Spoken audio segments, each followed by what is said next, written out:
Scotland and have established an expert advisory group to inform their approach to banning this abhorrent practice. And that group will include people with personal experience of conversion practice, representatives from LGBTI organisations, faith communities, mental health professionals and academics. And they'll meet for the first time tomorrow, completing their work by summer, reflecting the Scottish Government's recognition of the urgency of this issue.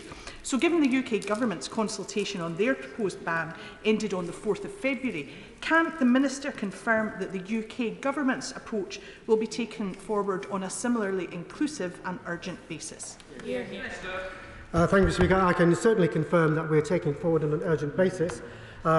Since I took up the role responsible for LGBT+ issues, I have engaged with a wide variety of stakeholders, and that includes those who have been victims of conversion therapy. So all of the stakeholders that she listed, the Scottish Government has taken evidence for, I've equally engaged with from an England and Wales point of view. Tom Randall, question 2, sir. Minister. The Government is proud to support the Down Syndrome Bill, which was brought forward by my right honourable friend, the member for North Somerset. The bill aims to tackle inequalities and ensure services and support meet the unique needs of people with Down syndrome. Mr. Speaker, I very much welcome the passage of the Down Syndrome Bill through Parliament. Will my honourable friend the Minister commit to consulting with people living with Down syndrome and other disabilities in the development of the guidance to ensure that their voices are heard? Absolutely, I will. This is essential. People with Down syndrome and other disabilities, as well as their advocates, will be involved in each phase of developing the guidance. There will be a national call for evidence and a formal consultation on the draft guidance on gov.uk available to anyone who wants to share their views. We will provide details of the call for evidence shortly.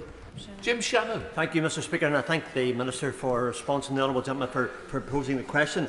Further, what steps is the Minister taking in coordination with her counterpart in DCMS to promote the appearance on TV of our talented Down syndrome actors, to ensure that programmes like Call the Midwife, one of my favourites, are not one-offs and it becomes a normal life for children to see someone like them on TV and know that they can achieve their dreams too with hard work and determination?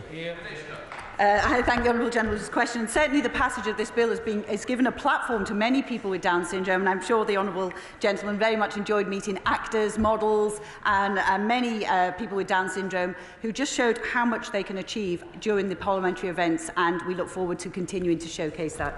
Minister Tyrrell of Atemi. Thank you, Mr. Speaker, and I too would like to associate myself with the comment regarding the member for Bridge End.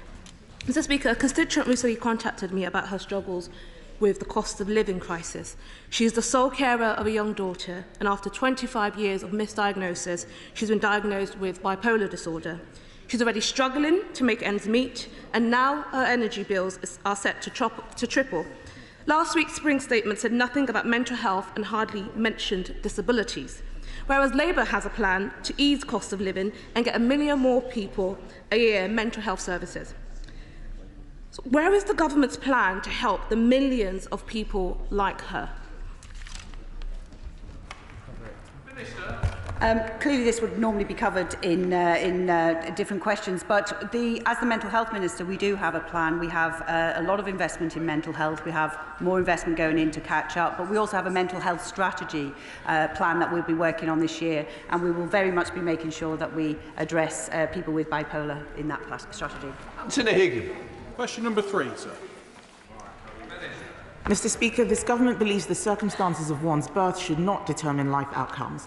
We recently published our Levelling Up white paper to address regional disparities across the UK and put more money in the pockets of those who need it most. We're also bolstering the Social Mobility Commission by appointing new commissioners who will help improve public understanding of how opportunity is created and made accessible for all.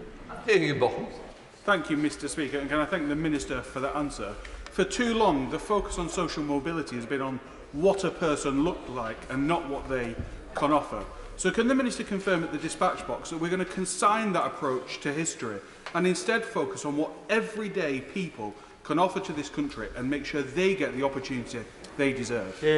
Minister. Mr. Speaker, my honourable friend is quite right. I do agree with him. It is very much about the individual, and he will be pleased to know that this government is taking a new approach to equality which goes beyond protected characteristics of the Equality Act and also looks at socio-economic and regional disparities. And he would also have noticed that we released our strategy for racial equality, Inclusive Britain, which is actually based on some of the principles which he's referenced. Alison McGill. Thank you, Mr. Speaker. Social mobility is a laudable aim that everyone in this House agrees with, but I was shocked this week to see Action for Children report that nearly half of children surveyed from low-income backgrounds say they worry about their families' finances.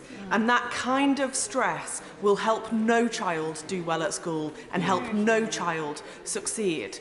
We know that family finances and the ability to work is also constrained by childcare. So can she say what she's doing in her role to work across government to help family finances, particularly helping parents who need to find the cost of childcare?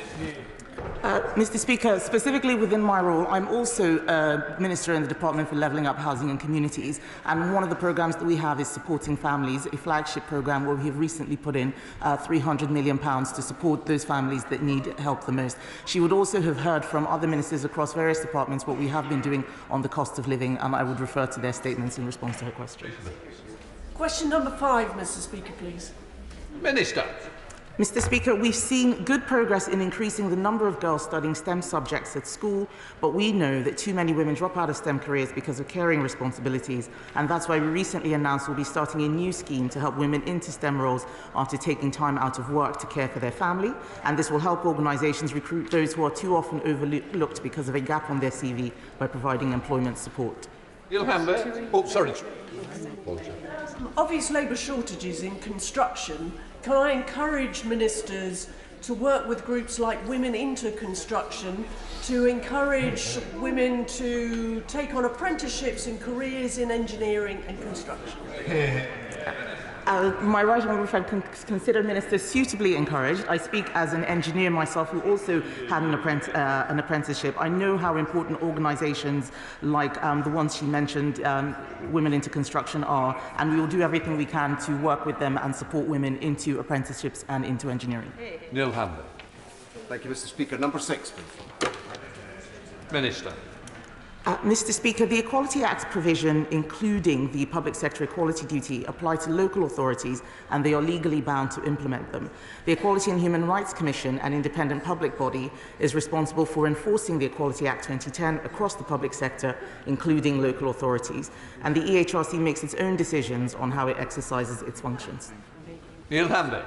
Thank you, Mr. Speaker. I thank the Minister for that response. Women from my Kirkcaldy and Cowdenbeath constituency and across Fife have had their coffee mornings cancelled by 5 council officers for reasons that have not been adequately explained. Does the Minister agree with me that preventing women from lawfully organising and discussing matters of importance under the protected characteristics of sex forms part of an emerging culture of women being cancelled, intimidated and silenced, and is deeply harmful? And does she further agree that all public bodies, including police services and local authorities, must observe the clear definitions set out by the Inner House of the Court of Session on the category of sex in the Equalities Act, and that an attack on one protected characteristic should be considered an attack on all protected characteristics and must be robustly challenged and cease?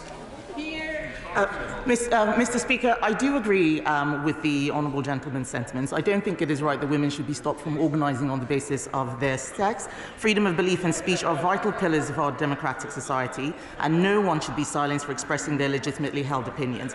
Like any public body in this country, the honourable member's local council must have regard to its public sector equality duty in all its functions in decision-making, including the case that he refers to. He may wish to pick the issue up with the Scottish Government, as they're responsible for education policy of the kind the group were looking to discuss, but without knowing the particular details of the case, if he writes to me, I might be able to provide more information. Ria Miller. Thank you, Mr. Speaker. As the Minister set out, local authorities have a duty to have regard to equality in all of their work, and it's local authorities who facilitate our elections. So would the Minister agree with me that getting more information about who stands for election published might help us make sure that our electoral system is as fair and as open as it can be? Yes, I would agree with that, and I think that local authorities do carry out this work, providing information to the electorate. But if there is something specific which she thinks that they could be doing more of, then in my capacity as local government minister, I'd be very happy to look into that. Thank you, Mr. Speaker. What urgent conversations is the Minister having with British Cycling to ensure that elite female athletes, such as Dame Laura Kenny, a 6-time Olympic medalist, and her teammates, will not lose their places and have their records broken by British cyclists' inability to uphold Section 195 of the 2010 Equality Act and implement the agreed guidance from the Sports Council Equality Group on transgender inclusion in sport, which was published in October last year? The Honourable Lady raises a very important point. I have not had any specific discussions with British Cycling, but I'm very glad that she has raised this issue with me. I will pick up the matter with my colleagues in DCMS who look at sports guidance and see what we can do in order to provide clarity on the subject. Question number 8, please, Mr. Speaker. Minister. Mr. Speaker, the government's flagship Startup Loans programme, delivered through the British Business Bank, has been instrumental in reducing access to finance barriers faced by all entrepreneurs, including those faced by female and minority entrepreneurs. And since the launch of the programme, around 40% of loans issued, valued at approximately £320 million, went to female entrepreneurs. Black, Asian and ethnic minority businesses have received around 20% of loans issued, valued at £160 million. Ruth Edwards. Thank you very much, Mr. Speaker. In the last year, a record 140,000 women have started their own businesses. But research shows that only 1% of venture capital funding goes to businesses led by women.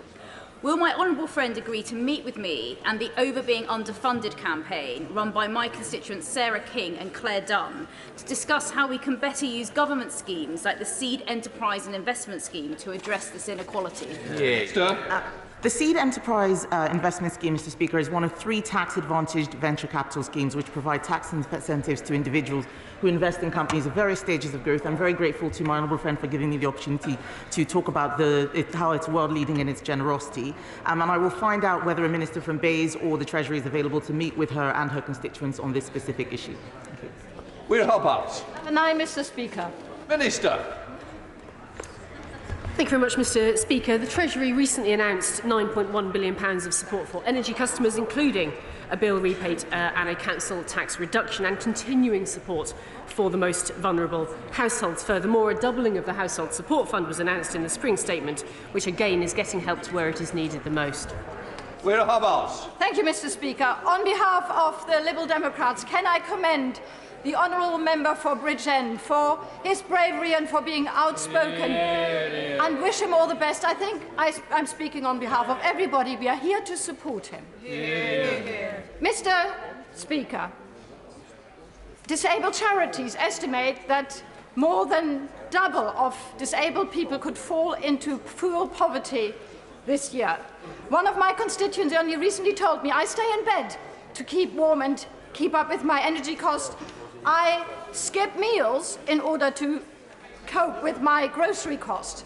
So will the government, will she support our Liberal Democrat call for reinstating the £1,000 of universal credit upkeep and keep in line with... The Minister, come on, far too long. Thank you very much indeed, Mr. Speaker. I can assure you that I already meet regularly with very many disabled people and disabled people's organisations. I'm aware of this issue and naturally the anxiety that many will feel if living on a fixed income in respect of rising costs, and that is why the government is already acting in the way that I've set out. Justin Mathers. Question 10, please, Mr. Speaker. Minister. Thank you, Mr. Speaker. The HMPPS staff fitness testing policy was reviewed, updated and published in 2021. An equality impact assessment was undertaken in 2021, which remains a live document and is reviewed and will be updated regularly as work in this area progresses. HMPPS staff networks, diversity and inclusion experts and trade unions were fully consulted during the policy review and contributed to the equality analysis. Justin Mathers. Thank you, Mr. Speaker. I'm grateful for the reply from the Minister. He will be aware that there are concerns, particularly from the Prison Officers Association, that far more female officers are failing this test than male. Will he meet with the Prison Officers Association to discuss this issue?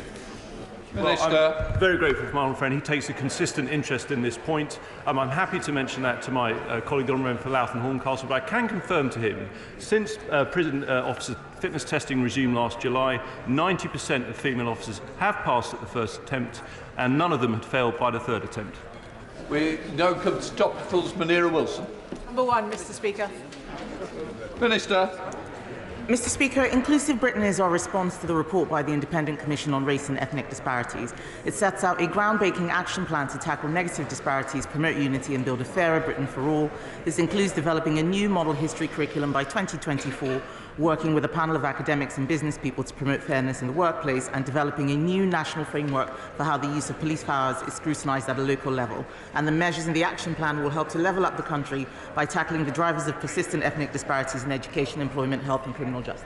Wilson. Thank you, Mr. Speaker. The Minister will be aware that a recent survey by Pregnant Then Screwed of 27,000 parents found that about 2/3 are paying more in childcare than they are in their rent or mortgage. This is pushing many mothers out of the workforce or to work fewer hours. Does she agree that this needs to be addressed as a matter of urgency by this government if we want to keep women in the workforce in well-paid jobs? Minister. I do agree with the Honourable Lady that childcare is a very important issue if we want to keep women in the workplace, and we spent over £3.5 billion in each of the past 3 years on our early education entitlements, and the government continues to support families with their childcare costs. David, do it. Thank you, Mr. Speaker. I welcome the Down Syndrome Bill and fully support... Thank you. Please, will members not walk in front of other members while they're asking questions? David, do it. Thank you again, Mr. Speaker. I welcome the Down Syndrome Bill and fully support its passage through Parliament. How will my honourable friend ensure that, from the perspective of equality, the bill will not have the unintended consequence of prioritising support for Down syndrome over other genetic and chromosomal disorders, some of which, although not as well known, are thought to be just as prevalent, if not more so, and certainly no less impactful to the families affected. For example, 22q11.2 deletion syndrome. The Government is committed to consider the overlaps and linkages of the experience of people with Down syndrome and people with other genetic conditions, such as 22q deletion syndrome, in the development of the guidance, and the National Call for Evidence will ensure the guidance also benefits people with other genetic conditions too. Thank you, Mr. Speaker. And can I first associate myself with the warm and supportive remarks made from all across this House towards the member for Bridgend. Now, Mr. Speaker, women are bearing the brunt of the Conservative cost of living crisis. At the sharp end, as the Women's Budget Group has said, they're the shock absorbers of poverty, cutting essentials for themselves so their kids don't go without.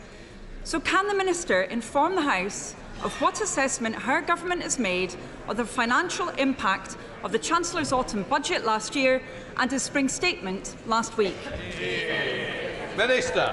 Mr. Speaker, what I will tell the Honourable Lady is that the Treasury looks at all impacts in the round, and the financial statement which the Chancellor announced last week would have had an equalities impact assessment, no doubt, that would have taken into account all the various measures and the impact it would have had based on protected characteristics. Least Dodds. Thank you, Mr. Speaker. In practice, it's disappointing it did not include that analysis, and the Minister does not appear aware of the impact of her government's policies on women. So I can enlighten her, put together the 2021 autumn budget and the 2022 spring statement take £28 billion from the pockets of women over the next 6 years. That's £1,000 for every woman in the country. So why is her government still refusing to impose a windfall tax to reduce bills for everyone and up to £600 for the households who need it, many of them run by women? Yes. Mr. Speaker, I simply don't recognise the figures which the Honourable Lady is putting forward. It is not right to say that we're taking money out of the pockets of women. We have put forward a spring statement and a financial package that is looking after the interests of everyone in this country, because we look after people irrespective of their sex or gender, their race, and we look at people based on socioeconomic characteristics in particular, and those who are most vulnerable or disadvantaged. Dr. Luke Evans. Thank you, Mr. Speaker. I've been fighting hard to keep body image up the agenda. The Advertising Standards Authority have closed their call for evidence. The Health Select Committee has started an inquiry into this, and the Online Harms Bill has the chance to address body image. That being said, what action has my right honourable friend taken following the Women and Equality Select Committee report, changing the perfect picture and inquiry into body image?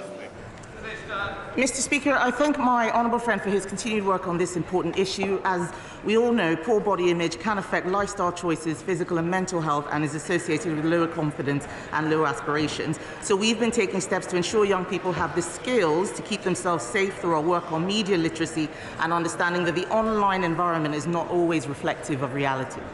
Jill Fairness. Thank you, Mr. Speaker. Hormonoplasty and so-called virginity testing are disgraceful forms of abuse against women and girls. I was therefore pleased when the government committed earlier this year to banning them. Will the Minister update the House on when this legislation will be introduced so that women and girls are protected from these inhumane practices? Certainly, the government is committed to safeguarding women and girls, which is why on the 18th of November 2021 we tabled an amendment to the Health and Care Bill to ban virginity testing, which passed unopposed in the House of Commons. Cheryl Murray. Thank you, Mr. Speaker. There's no doubt that our first female Prime Minister led the way by showing women that they can reach the highest office and do the job well.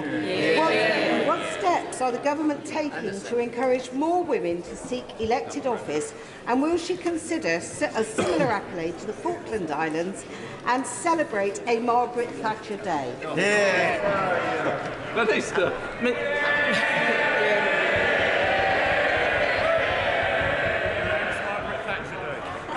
Mr. Speaker, I personally would be very supportive of a Margaret Thatcher Day, but I think that is probably more a question for the Prime Minister than for myself. My honourable friend will know that all parties actually do quite a lot to support women into elected office, and I think that that's something that we can agree across the House is a very important thing to continue. Before we come to Prime Minister's questions, I would like to point out that the British Sign Language interpretation of proceedings is available to watch on Parliament Live TV. Now we start with questions to Prime Minister. Gareth Davis. Number one, Mr. Speaker. Prime Minister. Mr. Speaker, the whole House will have read the statement today from my honourable friend, the member for Bridgend. And I know that the House stands with you and will give you the support that you need to live freely as yourself. Mr. Speaker, I'd like to thank Donna Ockenden and her whole team for the compassionate approach she's taken throughout this distressing review of maternity care at Shrewsbury and Telford Hospitals NHS Trust. Every woman giving birth has the right to a safe birth, and my heart, therefore, goes out to the families for the distress and suffering that they've endured. My right honourable friend, the Secretary of State for Health, will be making an oral statement this afternoon setting out the government's response. Mr. Speaker, this morning I had meetings with ministerial colleagues and others. In addition to my duties in this House, I shall have further such meetings later today. Gareth Davis. Thank you, Mr. Speaker. While our focus is rightly on Ukraine, the Prime Minister will be aware of the great concern many people have across the Baltic states. So can he outline the role the Joint Expeditionary Force can play in countering Russian aggression and improving defensive posture for our allies in the Baltics? Prime Minister. I thank him very much, and the Joint Expeditionary Force, or the JEF, is an increasingly important grouping of the Nordic countries, the Baltic countries, the Dutch and ourselves, who are committed to working together in an active way to counter Russian aggression and to support our Ukrainian friends. And we had a very successful meeting a couple of weeks ago, and we'll have further such meetings in the course of the next few weeks. We now come to the Leader of the Opposition, Keir Starmer. Thank you, Mr. Speaker. Can I start by joining the Prime Minister in his remarks in relation to the honourable member for Bridgend? Does the Prime Minister still think that he and the Chancellor are tax-cutting Conservatives? Yes, Mr. Speaker, I certainly do, because I certainly do, because this is the government that has just introduced not only the biggest cut in fuel duty ever, but the biggest cut in tax for working people in the last 10 years, Mr. Speaker. 70% of the population paying national insurance contribution will have a substantial tax cut as a result of what the Chancellor did. And if you take together, they don't like it, Mr. Speaker, it's true. They always put up taxes. That's why. We cut taxes. They love it. They love putting up taxes. But if you take together what we're doing with income tax and national insurance, it's the biggest tax cut proposed by my right honourable friend, the Chancellor, for 25 years. Keir Starmer. Cut the nonsense and treat the British people with a bit of respect. Let me take him through this slowly. 15 tax rises, the highest tax burden for 70 years. For every £6 they're taking in tax rises, they're only handing £1 back. Prime Minister, is that cutting taxes or is that raising taxes? Prime Minister. Well, Mr. Speaker, I don't know where he's been for the last 2 years.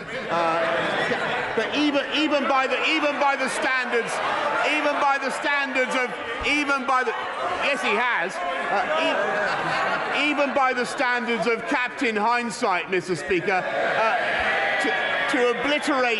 to obliterate the biggest pandemic for the last century from his memory, to obliterate the $408 billion that we've had to spend to look after people up and down the country is quite extraordinary. And this is a government that is getting on with reducing the tax burden wherever we can.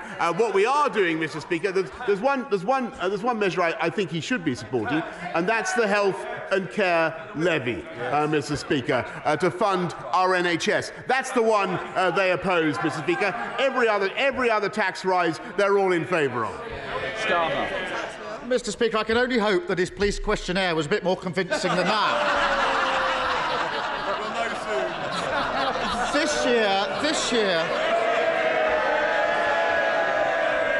This year, British people face the worst fall in living standards on record. While they're counting every penny, the Prime Minister is hitting them with higher taxes. But in 2024, when there just so happens to be a general election, they will introduce a small tax cut. That's not taking difficult decisions. It's putting the Tory re-election campaign over and above helping people pay their bills. How did he find a Chancellor as utterly cynical as he is? Prime Minister. What we have, Mr. Speaker, is a Chancellor who took the tough decisions to look after the UK economy throughout the pandemic, who protected people up and down the land with £408 billion worth of support, Mr. Speaker. And by the way, if we listen to them, if we listen to Captain, this is the truth. If we listen to Captain Hindsight, we would not have come out of lockdown in July last year, Mr. Speaker. We would have stayed in lockdown over Christmas and New Year, Mr. Speaker, with the result that the UK economy would not be growing in the way that it is, and so we would not be able to make the investments that we now are. And under Labour, we would have to tax more and borrow more, and they cannot be trusted, Mr. Speaker, with the economy. Keir Starmer. The tough decisions. Give me a break. We know, Mr. Speaker, we know who those two always ask to pay. Income stealth tax, a tax on working people. Tuition fee raid, a tax on working people. National insurance hike, a tax on working people. All while oil and gas companies see unexpected bumper profits. A windfall tax would raise billions and ease the burden on working people. Mr. Speaker, the former CEO of BP, Lord John Brown, says a windfall tax is justifiable. The current CEO says they have, in his words, more cash than they know what to do with. Why is the Prime Minister more interested in shielding oil and gas profits than supporting working people? Mr. Speaker, it's a classic example of what Labour has got wrong in their period in office. The oil and gas companies are now investing £20 billion, Mr. Speaker, in ensuring that we have long-term energy supplies. And I remember the 1997 Labour manifesto actually said that there was no economic case for more nuclear power. We are now having to make good the historic mistakes of the Labour Party by investing in our long-term energy supply. That is what we're doing. Everything that they are proposing would mean deterring investment, meaning higher prices for consumers and households up and down the land being worse off. Speaker, there we have it. They're the party of excess oil and gas profits. We're the party of working people.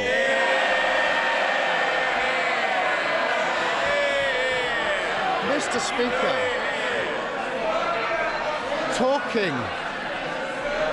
talking of parties, Prime Minister, he told the House no rules were broken in Downing Street during lockdown. The police have now concluded there was widespread criminality. The Ministerial Code says that ministers who knowingly mislead the House should resign. Why is he still here? Hang on a minute. He's just changed his position. Sorry, Mr. Speaker. I mean, we do at least expect some consistency from this human weather vane. It was only a week or so ago where he was saying that I shouldn't resign. He's got to make what is his position, Mr. Speaker? The investigators must get on with their job. But in the meantime,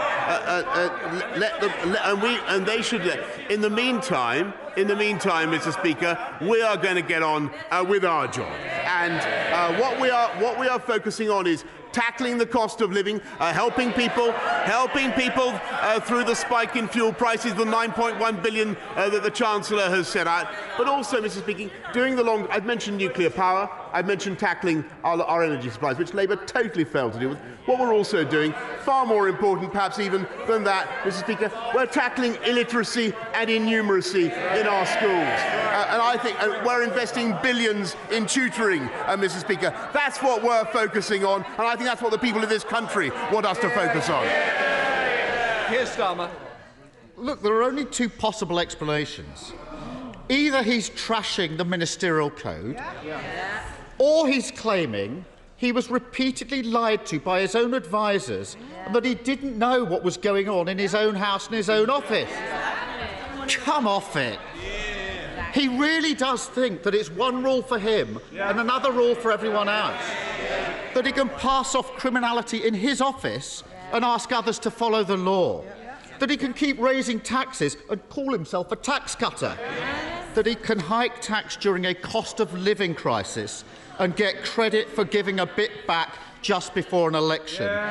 When is he going to stop taking the British public for fools? Mr. Speaker, this is the leader of the opposition who would have kept this country in lockdown and made it absolutely impossible. He has zero consistency on any issue, Mr. Speaker. But one thing we know about is he would like to take us back into the EU and take us back into lockdown if he possibly could. Thanks to what this government has done, we have unemployment back down to the levels it was before the pandemic. The economy bigger than it was. We have record vacancies, Mr. Speaker. The difference between them and us is they want to keep people, Mr. Speaker, they want to keep people on benefits. We want to help people into work. And that's what we're doing in record numbers. They want to raise taxes. We want to cut taxes. And that's what we're doing, Mr. Speaker. And we're tackling illiteracy. They didn't give a damn, Mr. Speaker. We're getting on with making this country the best place to invest. Last time I updated the House, Mr. Speaker, on the number of unicorns that we had of unicorns in this country. That's tech countries worth more than $1 billion, Mr. Speaker. I said we had 100. I can inform you now, Mr. Speaker, that we now have 120. They don't want to hear it, but let me tell you, that's more than France, that's more than Germany, that's more than Israel, it's more than France, Germany, Israel combined, Mr. Speaker. That's what's happening under this government. That's what's happening because of the tough decisions we've taken. We take the tough decisions, we deliver, they play politics, Mr. Speaker.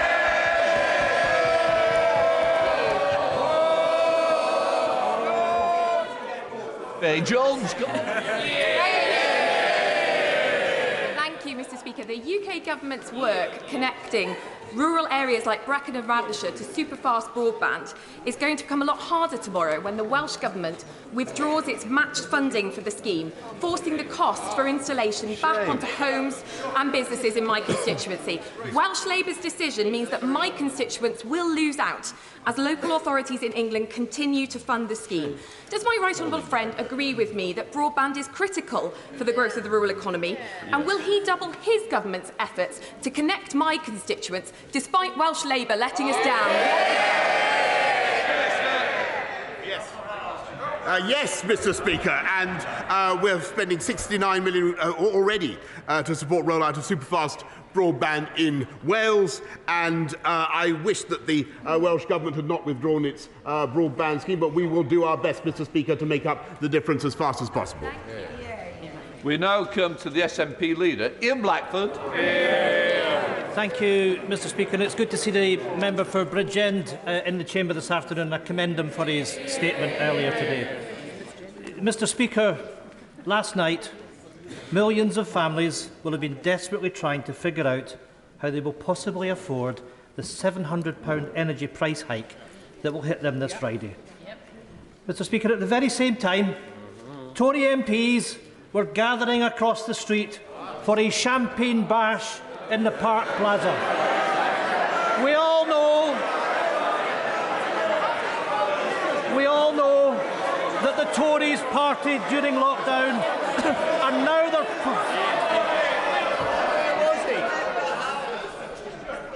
Mr. Fabricant, Easter is upon us. I don't need you to ruin your Easter.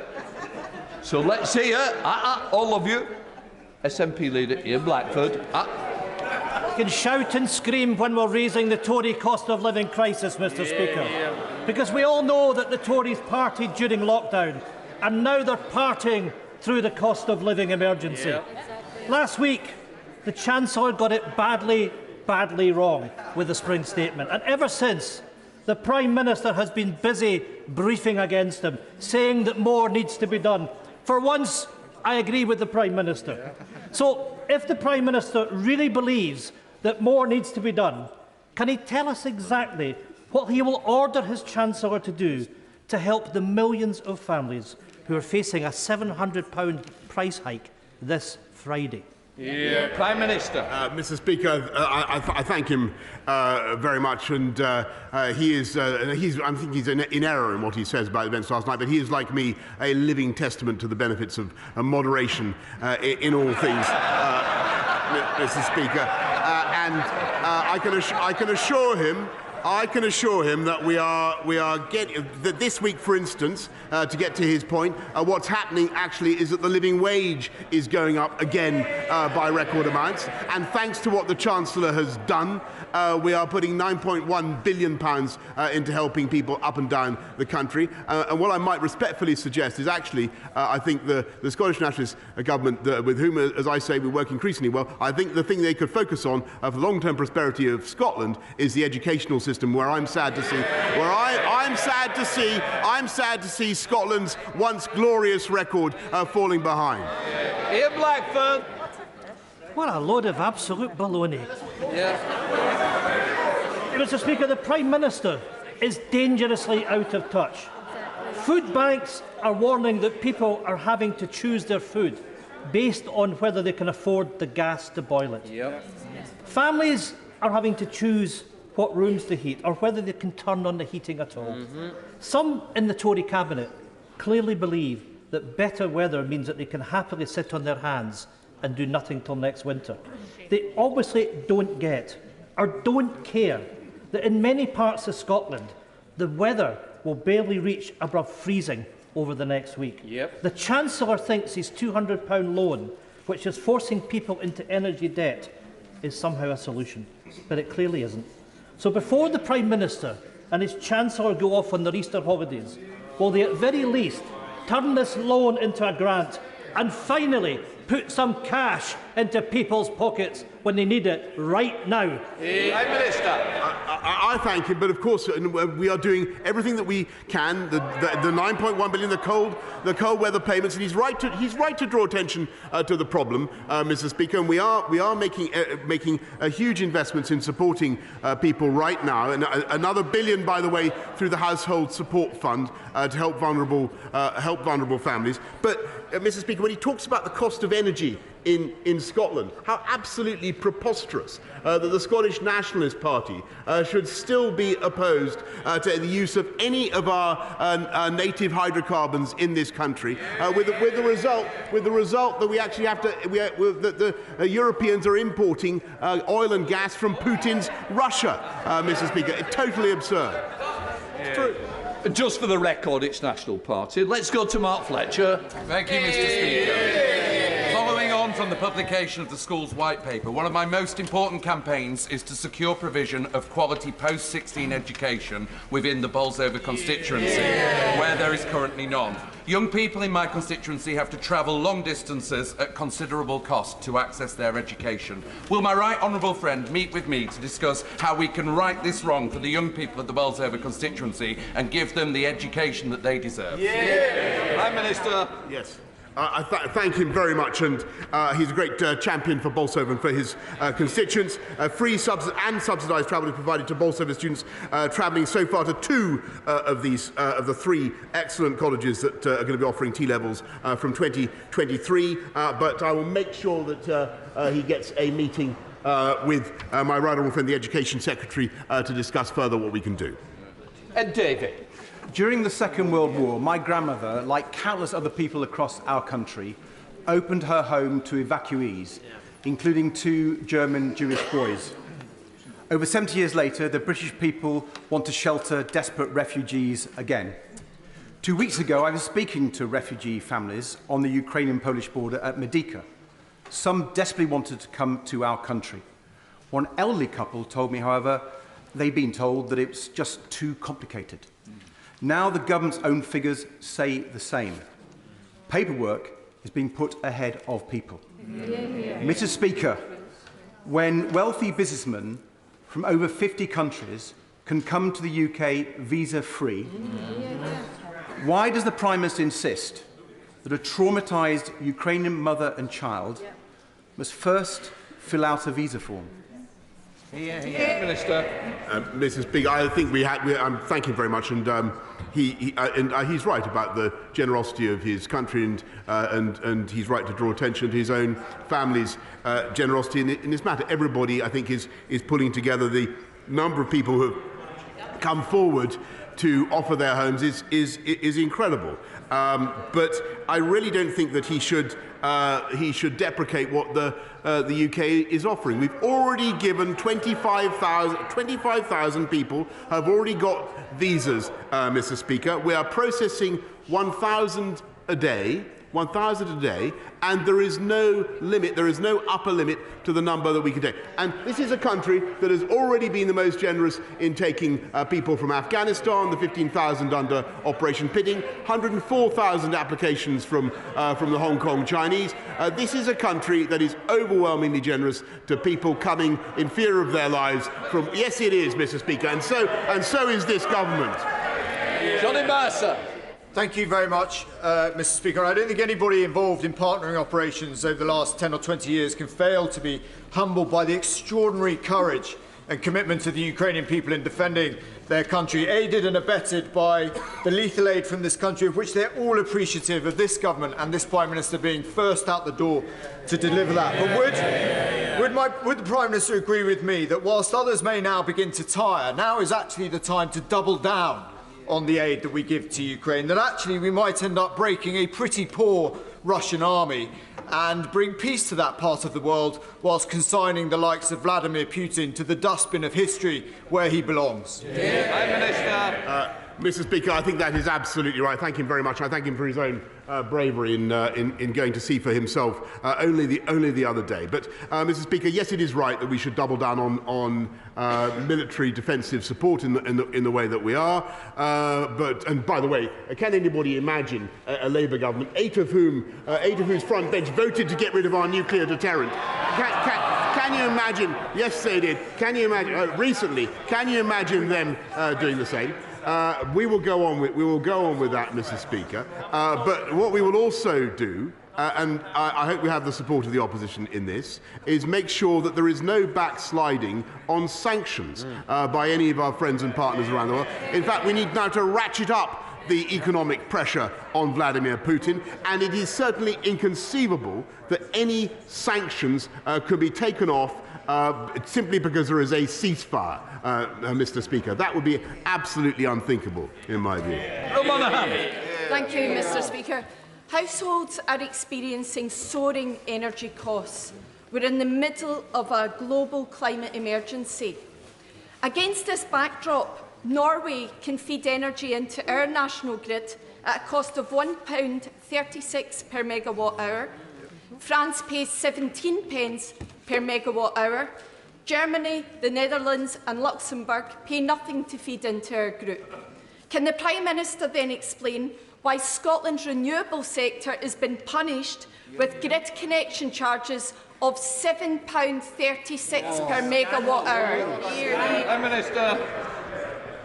Mr. Speaker, Scotland's renewable sector is leading the world, and I'm grateful to all the Scottish Government for all the help and support that they are giving in developing that incredible resource in the North Sea. I think that there is also a role, by the way, for hydrocarbons as we transition, Mr. Speaker. But what we need to do is make sure that we have a grid. That enables us to take that electricity onshore and transmit it around the country. And that is what I will be setting out in the British energy security strategy, Mr. Speaker. That is the investment, the long-term investment that this country needs, and which the parties opposite completely failed to address. Greg Smith. Thank you, Mr. Speaker. Last week, following a huge resident and parish council-led campaign, the planning application for a new mega prison in my constituency was refused. But would my right honourable friend agree that with the proposals for that site being very close to where HS2 and East West Rail cross, this is a matter of fairness, whereby communities already suffering at the hands of the construction of big state infrastructure should not be asked to take more? And will he instruct the Ministry of Justice not to appeal this planning decision? Minister. Well, I thank my honourable friend, who is a doughty campaigner for his constituency. He's made an important point about a planning matter about which I don't think I should really comment, but I'm sure that the relevant ministers will have heard him loud and clear. Eric Linden. Thank you, Mr. Speaker. With the government losing an estimated £4 billion to fraud in the furlough scheme, surely the Prime Minister should have tackled that fraud, especially when, in his own party, in North Tyneside, furlough was claimed for a member of party staff, even though he continued to work. Prime Minister.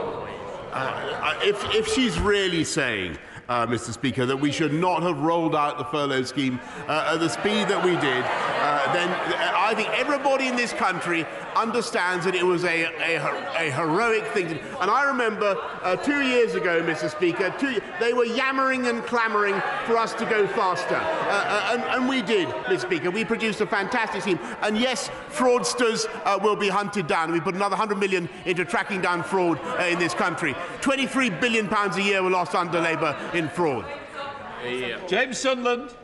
Mr. Speaker, thank you. I was delighted to learn this week that 37 of the 39 state schools in Bracknell constituency are now graded good or outstanding.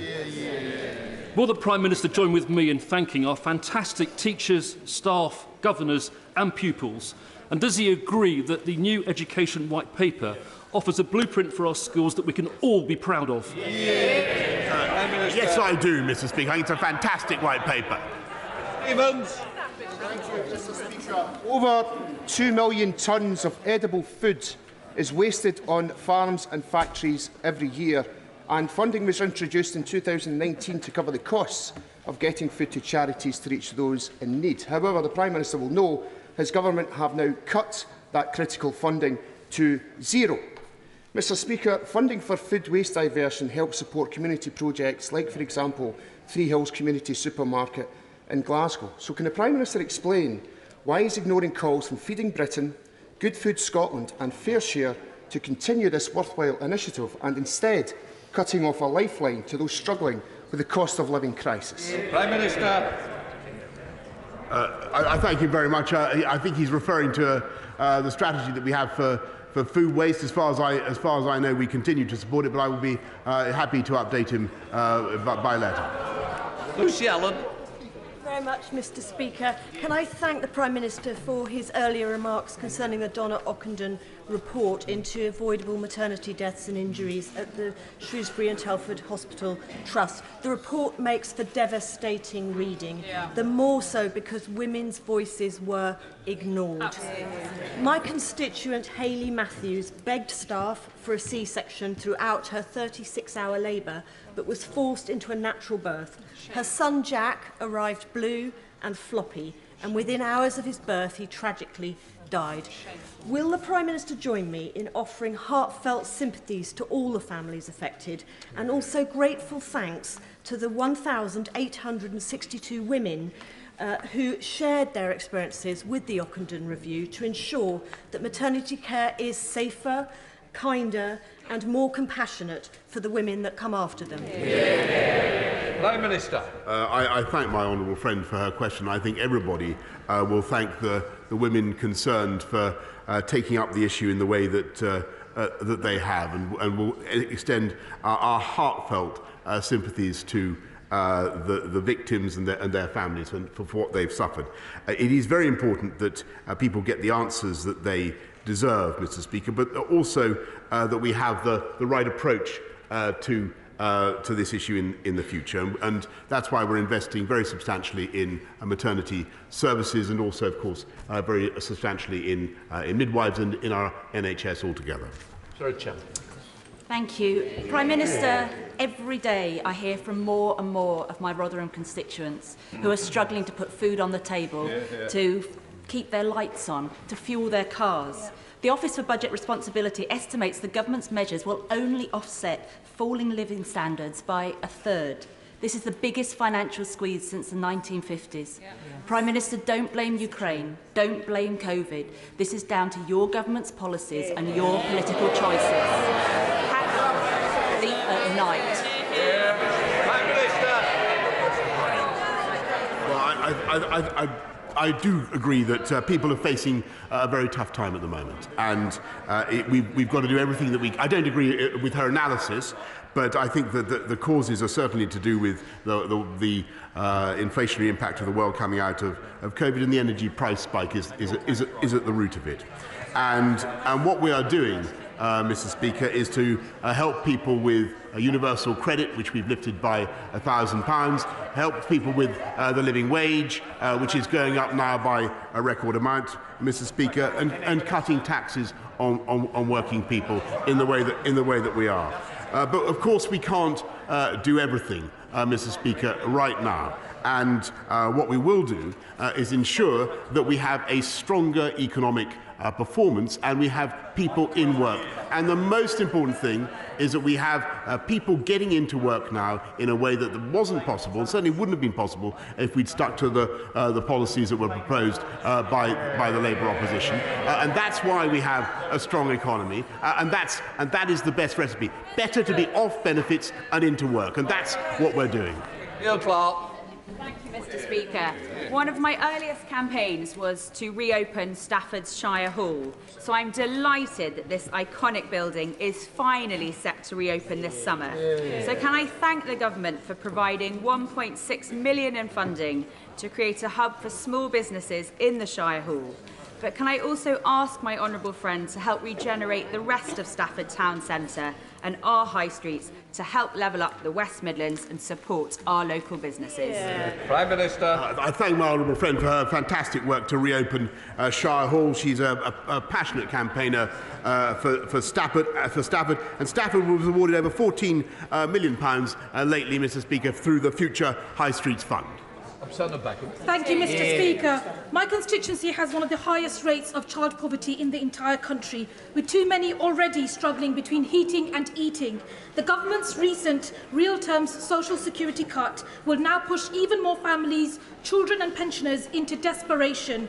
Does the Prime Minister agree that the biggest squeeze in household finances since records began does not come out of the blue, but is due to conservative economics and the notion that while some have the pleasure of partying, the rest of us should suffer? That's right. Prime Minister. No, Mr. Speaker, we're absolutely dedicated to levelling up across our entire country and making sure that we reduce poverty. And that's why I'm proud that there are now 500,000 fewer kids actually in workless households, 200,000 fewer kids, 200,000 fewer in poverty, Mr. Speaker, and 1.3 million fewer in absolute poverty. And the way we've done that, the way we've done that, Mr. Speaker, is by helping people into work.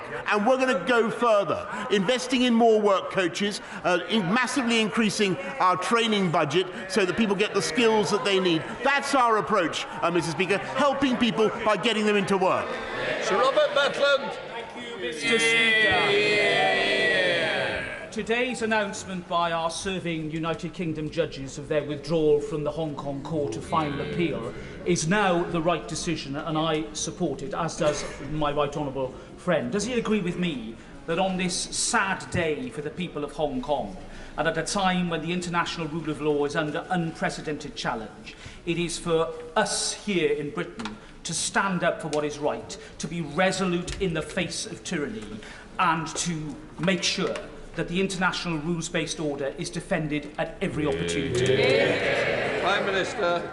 I thank my right honourable friend very much, and I know how passionately he's campaigned on this issue himself, and I can tell him that, and I want to thank the judges in Hong Kong's court for everything that they've been doing, but I think that they've evidently concluded that the constraints of the national security law make it impossible for them to continue to serve in the way that they would want. I appreciate and I understand their decision. It is vital that we all continue to make our points to the Chinese, as I did in my conversation with President Xi the other day, about freedom in Hong Kong and about the treatment of the Uyghurs, and we will continue to do that.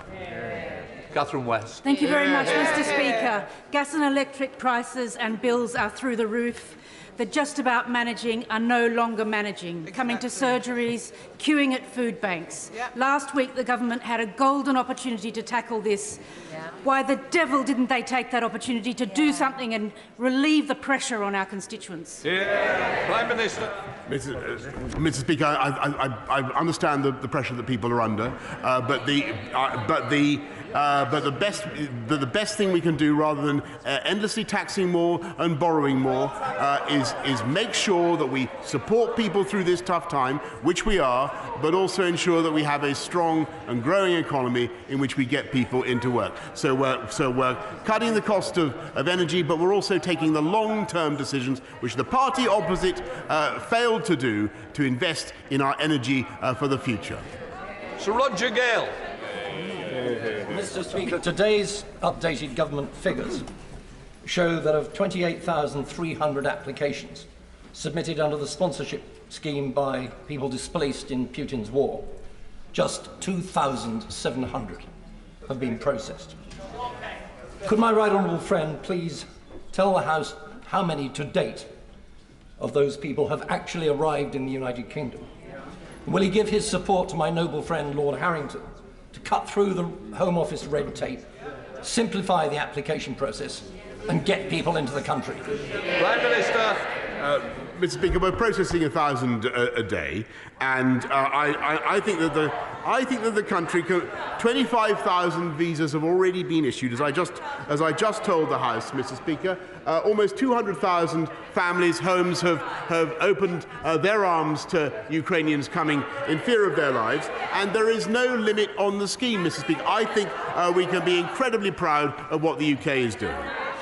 Patricia Gibson. Thank you, Mr Speaker. A cornerstone of the last Conservative manifesto was a guarantee that the basic state pension would rise by either 2.5%, the inflation rate or earnings growth, whichever was highest.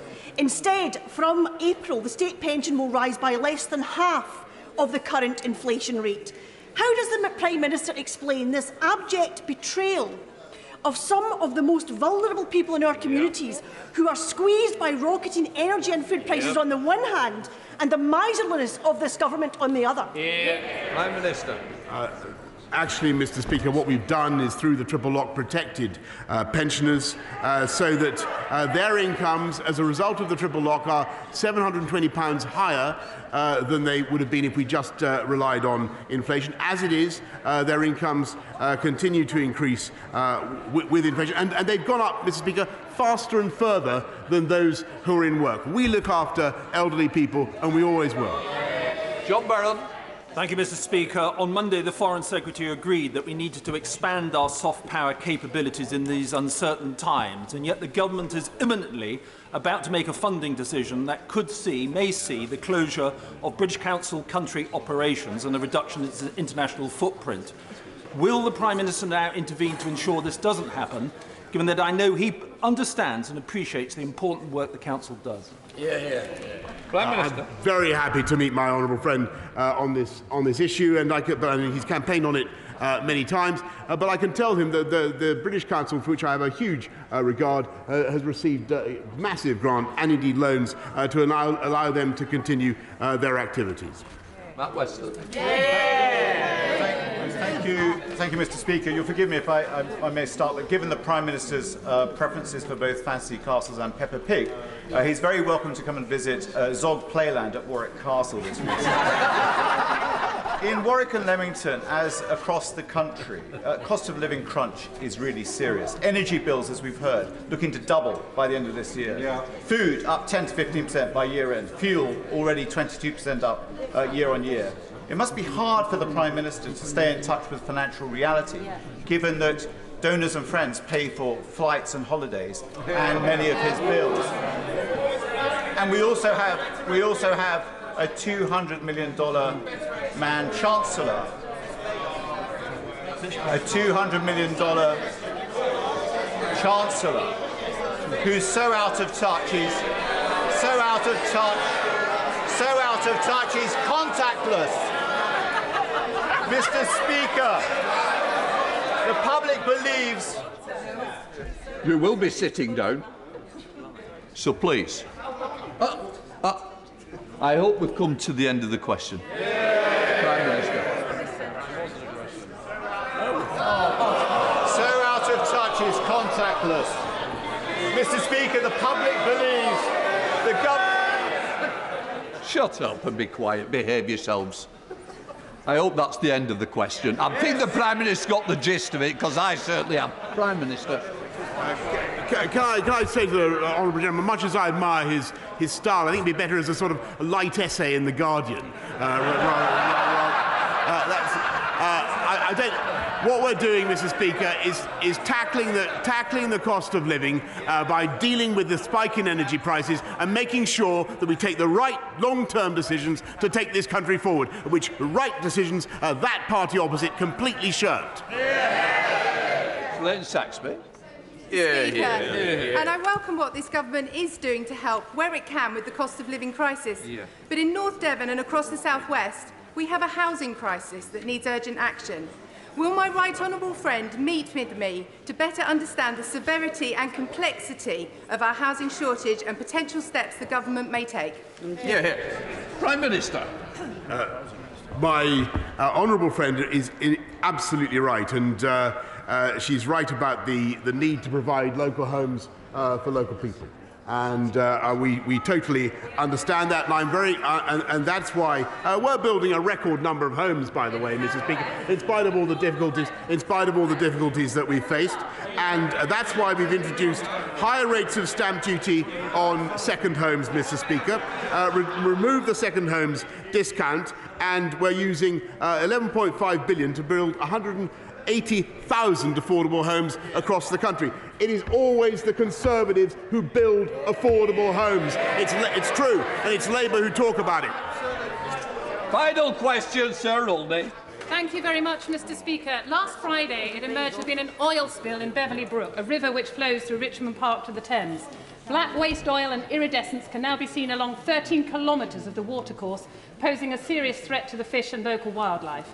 The Environment Agency are investigating, but they are understaffed and underfunded, while also battling against water companies over sewage discharge. Will the government commit to strengthening the powers of the Office for Environmental Protection, as the Lib Dems tried to do through the Environment Bill, so that it is able to hold the government and other public authorities to account over environmental damage in the same way the European Commission was able to? Yeah. Prime Minister.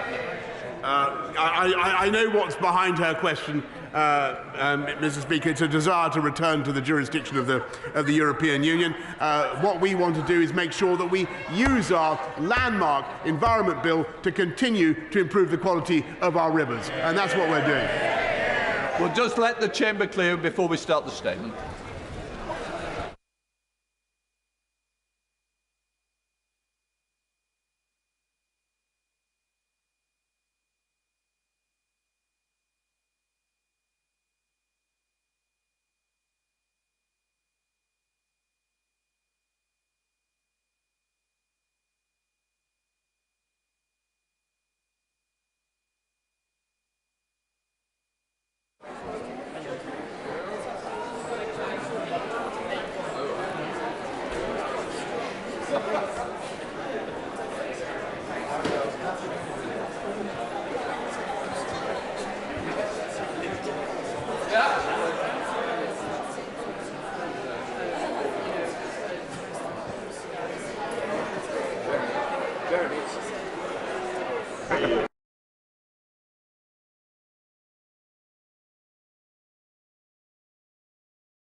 A statement on the Ockenden report.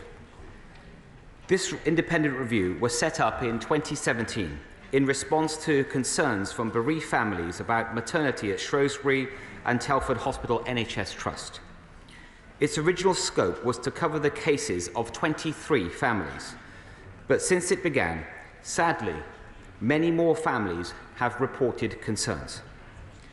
Due to this tragically high number of cases, and the importance of this work to patient safety, early conclusions were published in an initial report in December 2020.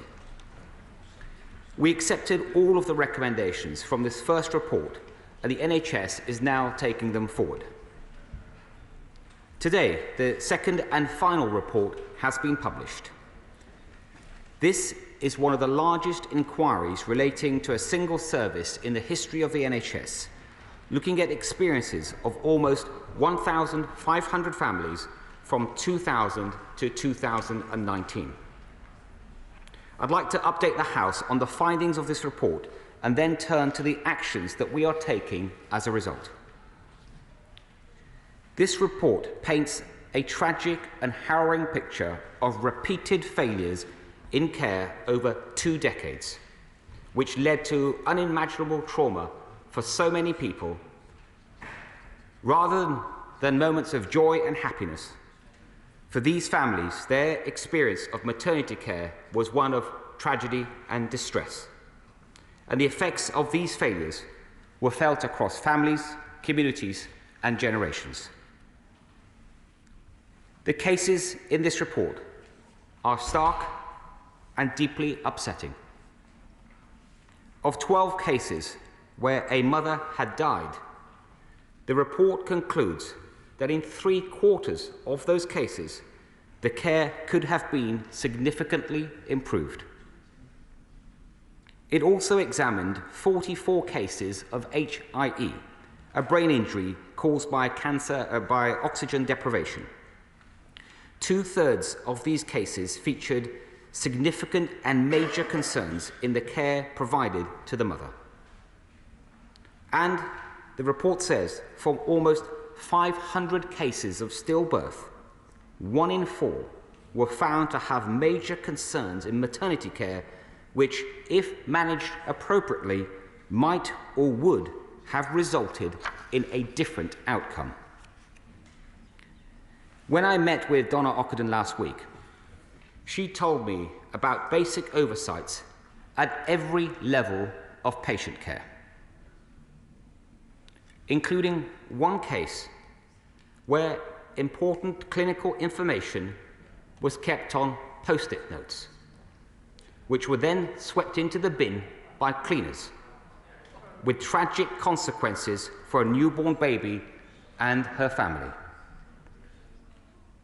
In addition, there were repeated cases where the Trust failed to undertake serious incident investigations, and where investigations did take place, they didn't follow the standards that would have been expected. These persistent failings continued as late as 2019, and multiple opportunities to address them were ignored, including by the Trust Board, who were accountable for these services. Reviews from external bodies failed to identify the substandard care that was taking place, and some of the findings gave false reassurances about maternity services at the Trust. The CQC only rated maternity services inadequate for safety in 2018, which is unacceptable given the huge deficiencies in care that are outlined in this report. The report also highlights serious issues with the culture within the Trust. For instance, 2/3 of staff were surveyed and reported that they had witnessed cases of bullying, and some staff members withdrew their cooperation with the report within weeks of publication. The first report already concluded, and I quote, that there was a culture within the Trust to keep caesarean rates below because they were perceived as the essence of good maternity care, end quote. And today's report adds that, and I quote again, many women thought any deviation from normality meant a caesarean section was needed, and this was then denied to them by the Trust. Mr. Speaker, it is right that both the Royal College of Obstetricians and Gynecologists and the Royal College of Midwives have said recently that they regret their campaign for so-called normal births. It is vital that across maternity services that we focus on safe and personalised care where the voice of the mother is heard throughout. The report shows a systemic failure to listen to families affected, many of whom had been doggedly persistent in raising issues over several years. One mother said that she felt like a lone voice in the wind. Bereaved families told the report that they were treated in a way that lacked sensitivity and empathy, and appallingly, in some cases, the Trust blamed these mothers for the trauma that they had been through. In the words of Donna Ockenden, the Trust failed to investigate, failed to learn, and failed to improve. We entrust the NHS with our care, often when we are at our most vulnerable. In return, we expect the highest standards. I've seen with my own family the brilliant care the NHS maternity services can offer. But when those standards are not met, we must act firmly, and the failures of care and compassion that are set out in this report have absolutely no place in the NHS. To all the families that have suffered so greatly, I am sorry. The report clearly shows that you were failed by a service that was there to help you and your loved ones to bring life into this world. We will make the changes that the report says are needed at both a local and national level. Mr. Speaker, I know that honourable members and those families who have suffered would want reassurances that the individuals who are responsible for these serious and repeated failures will be held to account. I'm sure that the House will understand that it is not appropriate for me to name individuals at this stage. However, I'd like to reassure honourable members that a number of people who were working at the Trust at the time of the incidents have been suspended or struck off from the professional register, and members of senior management have also been removed from their posts. There is also an active police investigation, Operation Lincoln, which is looking at around 600 cases. Given that this is a live investigation, I'm sure that honourable members will recognise that I'm not able to comment further on that. Today's report recognises that since the initial report was published in 2020, we have taken important steps to improve maternity care. This includes £95 million of maternity services across England to boost the maternity workforce, to fund programmes for training, development and leadership. The second report makes a series of further recommendations. It contains 66 for the local trust, 15 for the wider NHS, and 3 for me as Secretary of State. The local trust, NHS England, and the Department of Health and Social Care will be accepting all 84 recommendations. Earlier today, I spoke to the Chief Executive of the Trust, who was not in the post during the period that was examined by this report. I made it clear how seriously I take this report and the failures that were uncovered, and I reinforced that the recommendations must be acted on promptly.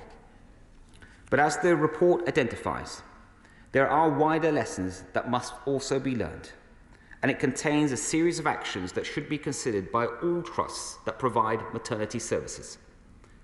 I've asked NHS England to write to all of these trusts, instructing them to assess themselves against these actions, and NHS England will be setting out a renewed delivery plan that reflects these recommendations. I'm also taking forward the specific recommendations that Donna Ockenden has asked me to put in place. The first is the need to further expand the maternity workforce. Just a few days ago, the NHS announced a £127 million funding boost for maternity services across England. This will bolster the maternity workforce even further, and it will also fund programmes to strengthen leadership, retention and capital for neonatal maternity care. Second, we will take forward the recommendation to create a working group independent of the Maternity Transformation Programme, with joint leadership from the Royal College of Midwives and the Royal College of Obstetricians and Gynaecologists. Finally, Donna Ockenden said that she endorses the proposals that I announced in January to create a special health authority to continue the maternity investigation programme that is currently run by the Healthcare Safety Investigation Branch. And again, we will take her proposals forward, and the SHA will start its work from April next year. I would like to thank Donna Ockenden and her whole team for the forensic and compassionate approach that she has taken throughout this distressing inquiry. This report has given a voice at last to those families who were ignored and so grievously wronged, and it provides a valuable blueprint for safety and safe maternity care in this country for years to come. Finally, Mr. Speaker, I would like to pay tribute to the families whose tireless advocacy was instrumental to this review being set up in the first place. I cannot imagine how difficult it must have been for them to come forward and to tell their stories. And this report is a testament to the courage and the fortitude that they have shown in the most harrowing of circumstances. Mr. Speaker, this report is a devastating account of bedrooms that are empty, families that are bereft, and loved ones taken before their time. We will act swiftly so that no families have to go through the same pain in the future. I commend this statement to the House. Just before we start, what I would say is the quite right, the Secretary of State, is a very important statement has gone over. So I would offer the flump bench 6 minutes. We come to Shadow Minister Farrell Clark. Thank you, Mr. Speaker. I thank the Secretary of State for advance sight of his statement. I'm pleased to be able to respond to this statement today, not just as the Shadow Minister for Patient Safety, but as a woman and as a new mother. I would like to thank Donna Ockenden and her team for this report. I would like to thank the families that have come forward. We would not be here today without the persistence and the resilience they have shown for over 20 years in their fight for justice. Today marks an important milestone for hundreds of families who have been seeking justice. The Oakenden report lays bare the harrowing truth of what those families had to face and why their fight for justice has been such a fierce one. Cries for help going unheard. Parents having to try and resuscitate their own children because there was no one there to help. Women and babies dying needlessly because they simply were not listened to. That women were silenced and ignored at their most vulnerable when they were relying on the NHS to keep them safe is shameful. No woman should ever have to face going into hospital to give birth and not know whether she and her baby will come out alive. These were not just one-off or isolated incidents of negligence. This was the institutional failure of a system which failed to take up the many opportunities to realise that it had a serious problem.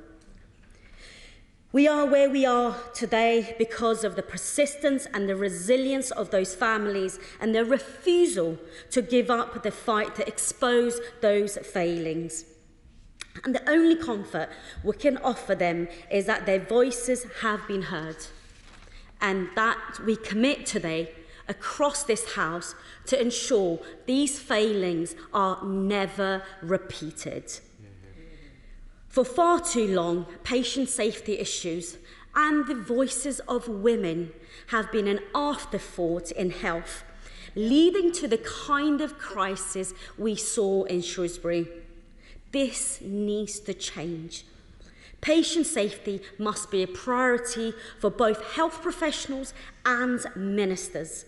So today I welcome that the Secretary of State has committed to the local actions for learning for Shrewsbury and Telford Hospital Trust in full and all the immediate and essential actions on the wider system.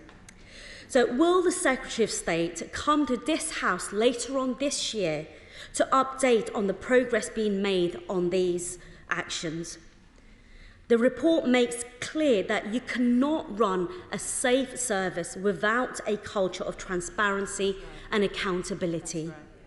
So, will the Secretary of State set out how he intends to ensure an open culture within the health service with the willingness to learn within maternity services and for future failings to be identified far more quickly? Underpinning issues in maternity care, as is the case across so much of our NHS, is workforce. Only 10 months ago, as a first-time mother, I experienced just how stretched to the limits maternity services are. The NHS now is losing more midwives. It's losing midwives faster than it can actually recruit them. Yep, that's right. A recent CQC survey shows that almost a quarter of women were unable to get help when they needed during labour. Hundreds of pregnant women were turned away from maternity wards last year because there were not the staff available to care for them. So can the Secretary of State tell the House what he's doing to ensure the NHS recruits the midwives it needs and what he is doing to keep the midwives we have in post? It's only with the necessary workforce that the NHS will be able to ensure women receive the care that meets their needs and prioritises their safety. The security and respect is all that the families who suffered so much at Shrewsbury want, and all that the women who put their and their babies' lives in the hands of NHS want. Thank you, Mr. Speaker. Yeah. We now come to the Secretary of State. We now come to the Secretary of State. Thank you, Mr. Speaker.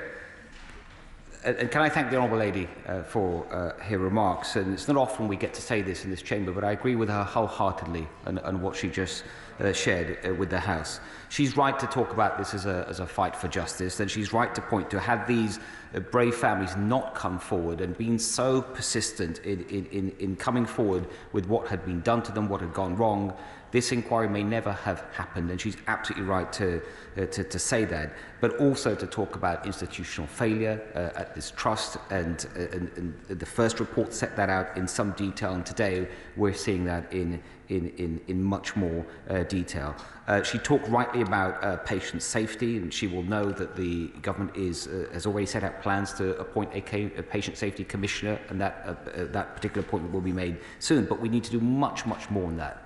And that is why, with the interim report, it was absolutely right to accept all the recommendations, including the immediate and urgent actions that were needed. I think in that report, the interim report, there were 7 of those and 27 local actions.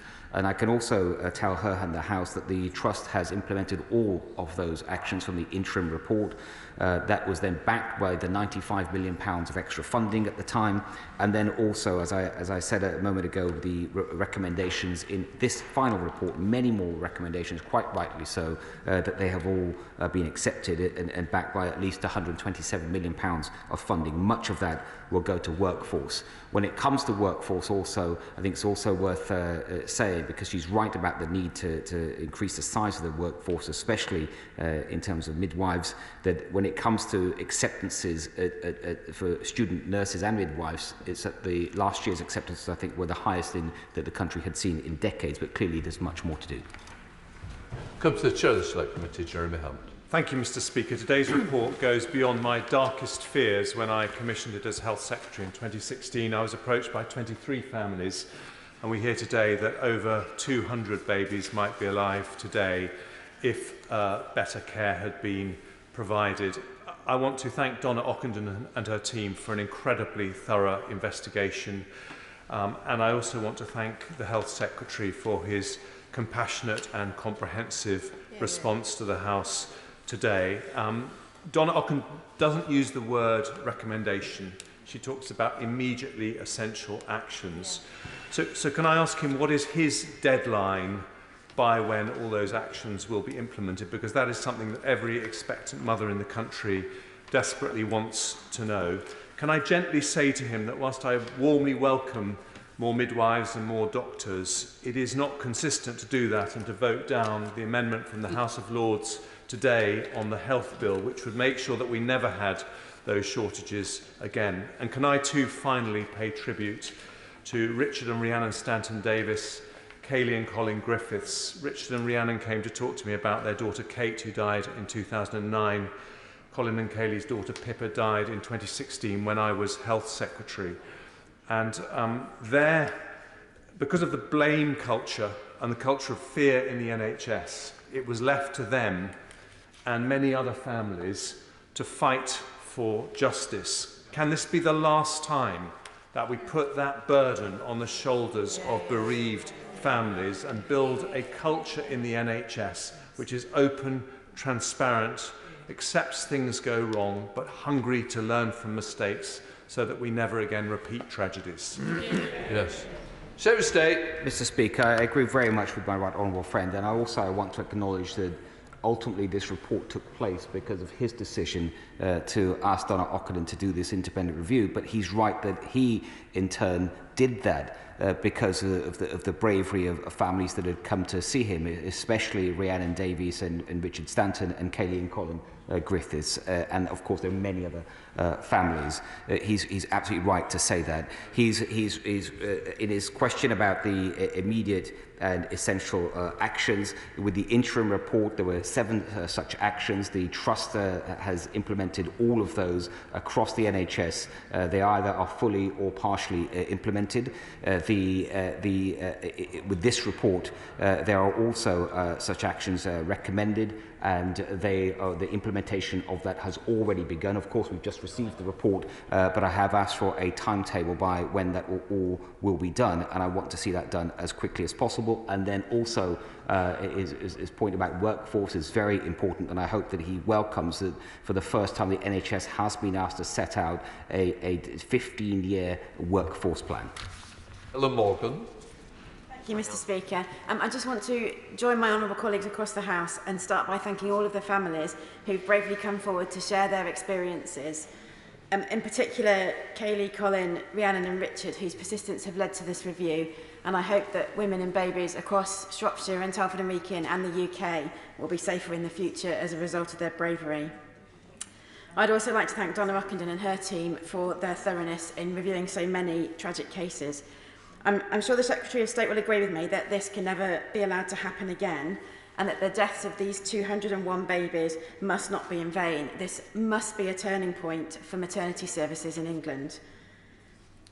Donna Ockenden has endorsed the findings of the Health and Social Care Select Committee and recommended that an immediate investment of £200 to £350 million an annum is required to keep women safe. So I welcome the Secretary of State's guarantees that the immediate and essential actions will be implemented, but I'd like to ask him whether he'll be able to commit the additional resources recommended by Donna Ockenden today. Thank you. Can I thank the Honourable Lady for her comments and assure her that her constituents, those throughout Shropshire, Telford and the Wrekin, will be safer as a result of those brave families coming forward and this report, and indeed families across England. And when it comes to resources, the Honourable Lady would have heard me talk about the 95 million that was given at the time of the interim report, plus another 127 million given in the last few days for maternity services, and we will keep that under review. Lucy Allen. Thank you, Mr. Speaker, and I too would like to thank the Secretary of State for his very welcome statement today. I'd also like to thank Minister Caulfield for her work in this area, which has been excellent. I want to pay tribute to my right honourable friend, the member for South West Surrey, for everything he has done for patient safety. He has led the way, and I'm so grateful to him for this. Does my right honourable friend believe that what we have seen at Shrewsbury and Telford Hospital Trust is indicative of a culture where senior management were unaccountable, where no one felt responsible, where failings were minimised, where poor care was normalised, and where women's voices were not heard? And will he do everything he can to increase accountability of senior management across the NHS so that institutional blindness, as we have seen here, can never again cause such harm to those who put their trust in the NHS? Secretary of State. Can I first just thank my honourable friend for her approach and her role in helping to make this report happen, and how she's worked with me and ministers in my department on this most important of issues. She's right to talk about the importance of culture, especially where it is absolutely clear from this report that the voices of women were not heard. Time and time again, they were not heard. And I want to reassure her that we will implement all the recommendations in this report, but even broader than that, when it comes to women's voices, that will be at the heart of the upcoming women's health strategy. Barbara Keeler.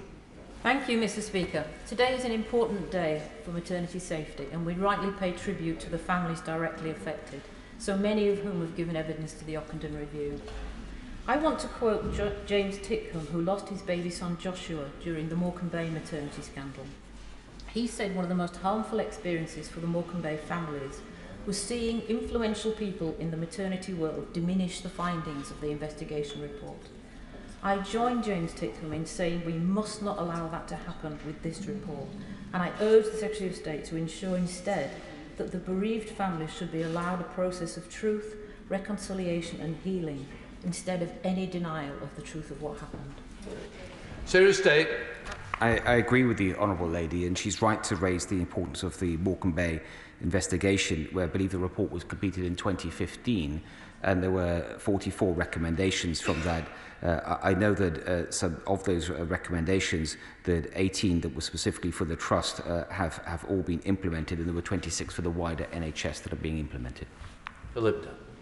Thank you, Mr. Speaker. I'd like to thank my right honourable friend for both the tone and the substance of his response to this devastating report today, and also to add my voice to the consensus across the House that the way this is being handled is utterly vital, and we must make sure that the NHS does take on board Donna Ockenden's recommendations. She and her team of over 90 experienced clinicians are properly being thanked for the work they've done. They painstakingly reviewed these cases going back some 20 years and it must have been harrowing for them, as of course it has been for all the families so tragically affected who've had to relive their tragedy. In particular, I'd like to praise the courage and tenacity of Rhiannon Stanton-Davis and Richard Davis, who were my constituents when they lost their baby Kate in truly awful and tragically avoidable circumstances. It was they who kept pressing for answers from Shrewsbury and Telford Hospital Trust, and which led me to take them to see my right honourable friend, the member for Surrey South West, when he was Health Secretary, who agreed to launch this review 5 years ago. They are no longer my constituents, and I understand they're now keen, understandably, to focus their attention on their family, having been living with this trauma since 2009. I have some questions for the Secretary, if I may. Does my right honourable friend recognise that the Ockenden Review has raised fundamental questions for maternity services across the NHS over the culture of so-called normal birth, and how a focus on targets under successive governments rather than patient outcomes can distort clinical best practice and tragically patient safety? And from his discussion with the current Chief Executive that he touched on in his remarks, is he satisfied that the current management and clinical teams at SATH have accepted the local actions for learning made by the initial Ockenden report and are committed to study and implement rapidly all further recommendations specific to this trust? And finally, what reassurance can he give to the thousands of expectant mothers in Shropshire and Telford and Wrekin that the maternity services there are safe and that patient safety is paramount? State. First, can I thank my honourable friend for the way he has also worked with my department and my predecessor representing his constituency the way he has throughout this investigation. He's talked about the so-called normal birth, and he's right to use to say so-called, because really, Mr. Speaker, the only normal birth is a safe birth, and that is what the NHS should be working to, and that clearly did not happen in this trust, and this report has made that absolutely clear. But just as importantly is to set out a number of recommendations, including for my honourable friend's local NHS trust, and I can absolutely reassure him, including from my conversation earlier today with the current Chief Executive, that the recommendations from the interim report have all been implemented by his local trust, and the ones that are in this report have all been accepted. Tammy? Mr. Speaker, can I start by paying tribute to all the families affected, and also to thank Donna Ockenden and her team for her recommendations. Mr. Speaker, more midwives are leaving the profession than joining it, and so we cannot run equally safe services across all NHS trusts without the appropriate staffing levels. And so I hope the Secretary of State will be able to outline in further details what the government is doing to ensure that we have safe staffing levels across all NHS trusts in order to provide care for pregnant women. State. The Honourable Lady, Mr. Speaker, is right to talk about the importance of having the right workforce, certainly more midwives. I can tell her that last year there were 30,185 acceptances for nursing and midwifery courses, the highest in a decade. And also, in terms of recruitment, supported by some of this extra funding I've talked about today, the government has put in place grants for students to take on courses, and also, where appropriate, focus on international recruitment too. Laura Trott. Thank you, Mr. Speaker. This courageous report today is clear that keeping caesarean section rates artificially low contributed to babies dying. I'm pleased that, following a recommendation from the Cross-Party Health and Social Care Committee, NHS trusts are no longer being assessed on performance for their caesarean rates. But will the Secretary of State go further? Will he ensure that we look at where caesarean section rates remain artificially low in trusts, so this dangerous normal birth ideology is eradicated from the NHS once and for all? Yeah. State. Mr. Speaker, the answer is yes. Debbie Abraham. Thank you, Mr. Speaker. Again, I would also like to pay tribute to the families in what is truly a shocking report. But could I ask the Secretary of State, in addition to the issues identified around the culture within this particular trust, and I'm sorry I haven't gone into all the recommendations, are there recommendations in terms of governance for boards? Boards have a key role in holding their executives to account. And will he, on that point, be writing to boards to make them aware of their responsibilities about that? And could I also ask the Secretary of State what the implications are for the national clinical audit of the confidential inquiries into maternal and infant deaths? Thank you. Secretary of State. Mr. Speaker, in terms of the latter part of her question, the national clinical audit, if she may, I'll write to her about that. On her important point about boards, she is right. The report does, this final report does talk about the importance of boards and properly making sure that the people on the boards are vetted, but also they understand their responsibilities and have the information that they need to carry out their responsibilities. And also, it's my understanding, I think in 2014 or thereabouts, the CQC also changed the rules around board members for NHS Trust, requiring them to meet a new fit and proper test. Sean Bailey. Thank you, Mr. Speaker. It is impossible to think about these lost babies, lost lives, and damaged families without getting really upset and then very, very angry.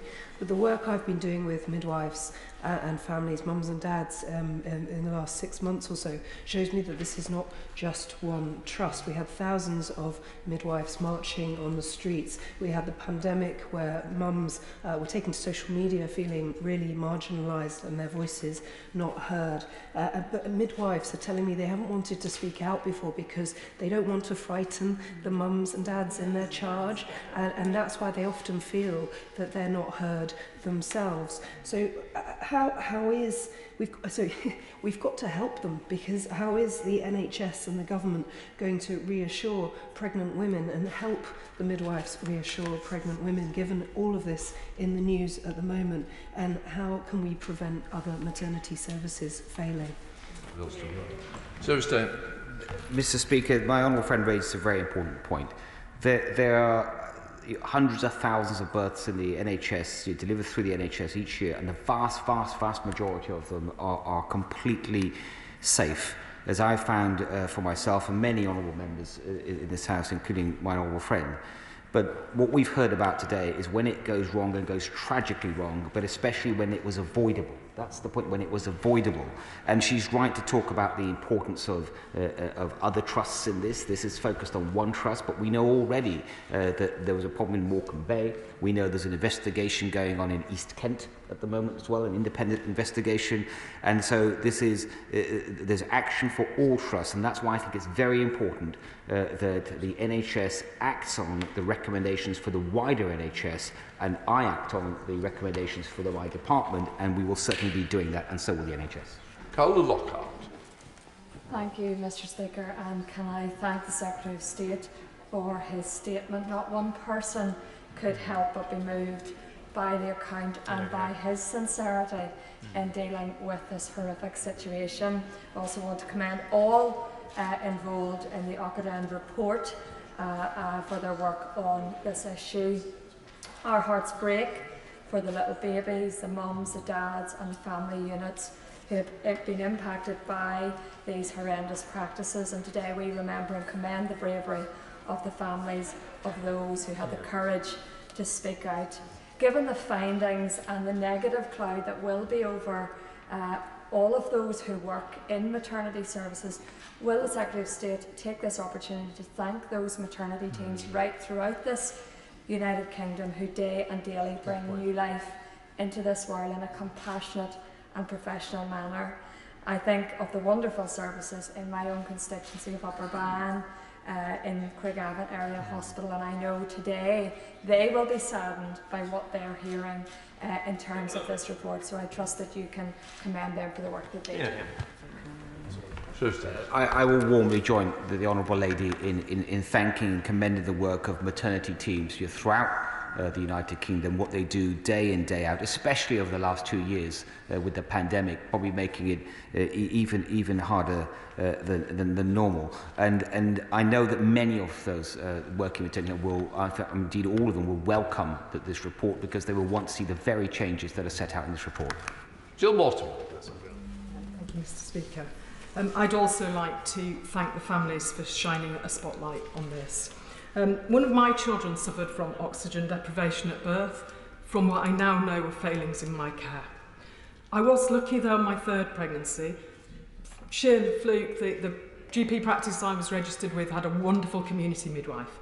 She was with me through my pregnancy, she was with me at the birth of my daughter, and she took care of me afterwards. I was listened to, I was supported, and I felt safe. Whilst I thank my right honourable friend for taking on board these recommendations, would he agree with me that every woman deserves that continuity of care, and that can make a profound difference in outcomes for families? They will have somebody by their side who understands them.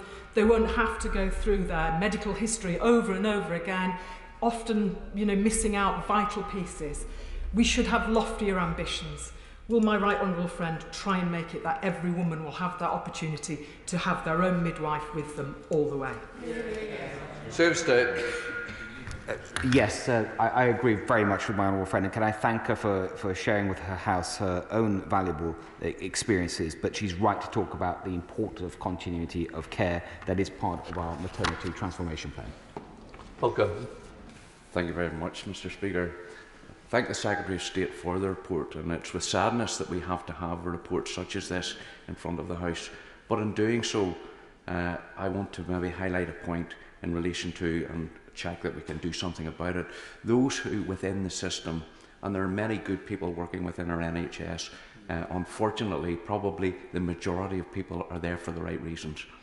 But unfortunately, due to a process or a culture of institutional blindness, as has been mentioned earlier, or bullying, they cannot whistleblow, and whistleblowers are not being protected. And as a consequence, more and more of these types of reports are going to be required, not maybe to do with maternity services, but other services, because whistleblowers are being targeted and put down. I would ask that the whistleblowers be protected and given the opportunity to have their concerns understood and heard. Tuesday. The Honourable Gentleman, Mr. Speaker, is absolutely right, and one of the reasons we are creating the Special Health Authority that I referred to earlier is to provide that independence and also more protection for members of staff to come forward. And members of staff, for example, for the first time will be able to report things that they're concerned about directly to the SHA, and they will have the right to investigate. Paige Jones. Thank you, Mr. Speaker. Many members from across the House have mentioned the incredible bravery of all of the parents who fought for their babies, particularly Rhiannon Davis. Rhiannon is originally from Mid Wales, although she now lives in Honourable Members' constituencies across the border. But there are many women who live in Mid Wales who need to access Shrewsbury and Telford Hospital, and I am concerned that they will be hearing today's report and will be worried about their care that they might be receiving over the next few days. So, as well as implementing the Ockenden review in full, would the Secretary of State please give his reassurance to those women in Wales who need to travel across the border for maternity services? Secretary of State. Yes, I can give that reassurance, and I can also add that I know that Donna Ockenden, in doing her work, she looked at cases from Wales as well, and the issues she's raised for me also has been raised by our honourable friend, the member for Montgomeryshire, and I can give them both that assurance. Jim Shannon. Thank you, Mr. Speaker. Can I first of all thank the Secretary of State for his statement and for his very obvious compassion that he has for all those involved and his support of the Ockenden report. First, may I place on record, Mr. Deputy Speaker, my sympathy to all of those parents who still grieve their loss and to whom no report will ever soothe the pain. Will the Secretary of State confirm that the report into this dreadful spate of deaths will be made available to all hospital trusts across the United Kingdom, including Northern Ireland, to ensure that lessons learned and the 84 recommendations of the Ockenden report and any mechanisms of prevention can be understood and put in place UK-wide? Thank you. State. Yes, Mr. Speaker, I can give the honourable gentleman that assurance that indeed with the Northern Ireland Health Service, for instance, we're more than happy to reach out and to work proactively with them in improving maternity services in Northern Ireland too. Simon Baines. Thank you, Mr. Speaker. I'd like to thank my right honourable friend for his statement and all the many members present who have contributed to the process that has led to this report. And following the remarks by my honourable friend from Brecon and Radnor, I've been working with my honourable friend, the member for Montgomeryshire, who is sadly on important constituency business and cannot be here today, to look at the cross-border nature of this inquiry for his constituency, mine of Clwyd South, Brecon and Radnor, and others on the Welsh borders. And will my right honourable friend reflect that there will be many concerned residents in Wales, alongside the victims outlined in this report, who need representation on this important issue? Yes, and I can give my honourable friend and my honourable friend from Montgomeryshire, who can't be with us today, that very assurance that he seeks. Thank you very much, Mr. Speaker.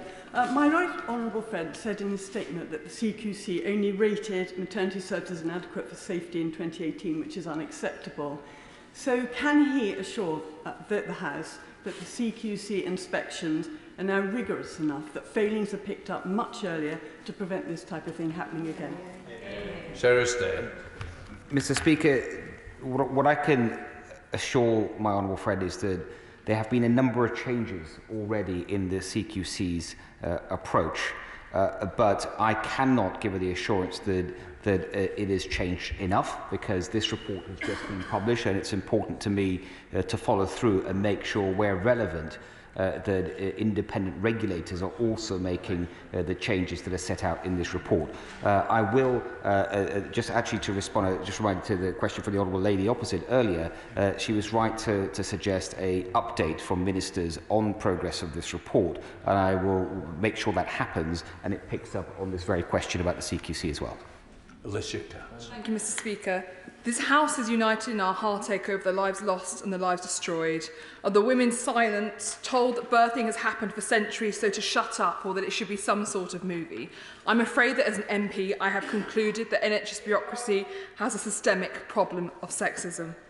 I ask that he keeps an eye on this nationally, because I remember at 36 hours in labour, having already been rushed to the operating theatre, being denied a C-section, and then being rushed an hour later for a C-section only because my husband noticed that my son's heart rate had plummeted to almost non-existent. We must also prevent the unforgivable and unscientific locking out of loved ones across all health services, because that compromises care and is still happening in hospitals around this country across different types of care. Secretary of State. Can I thank my honourable friend for saying what she has in the way she did, but also talk about her own experience.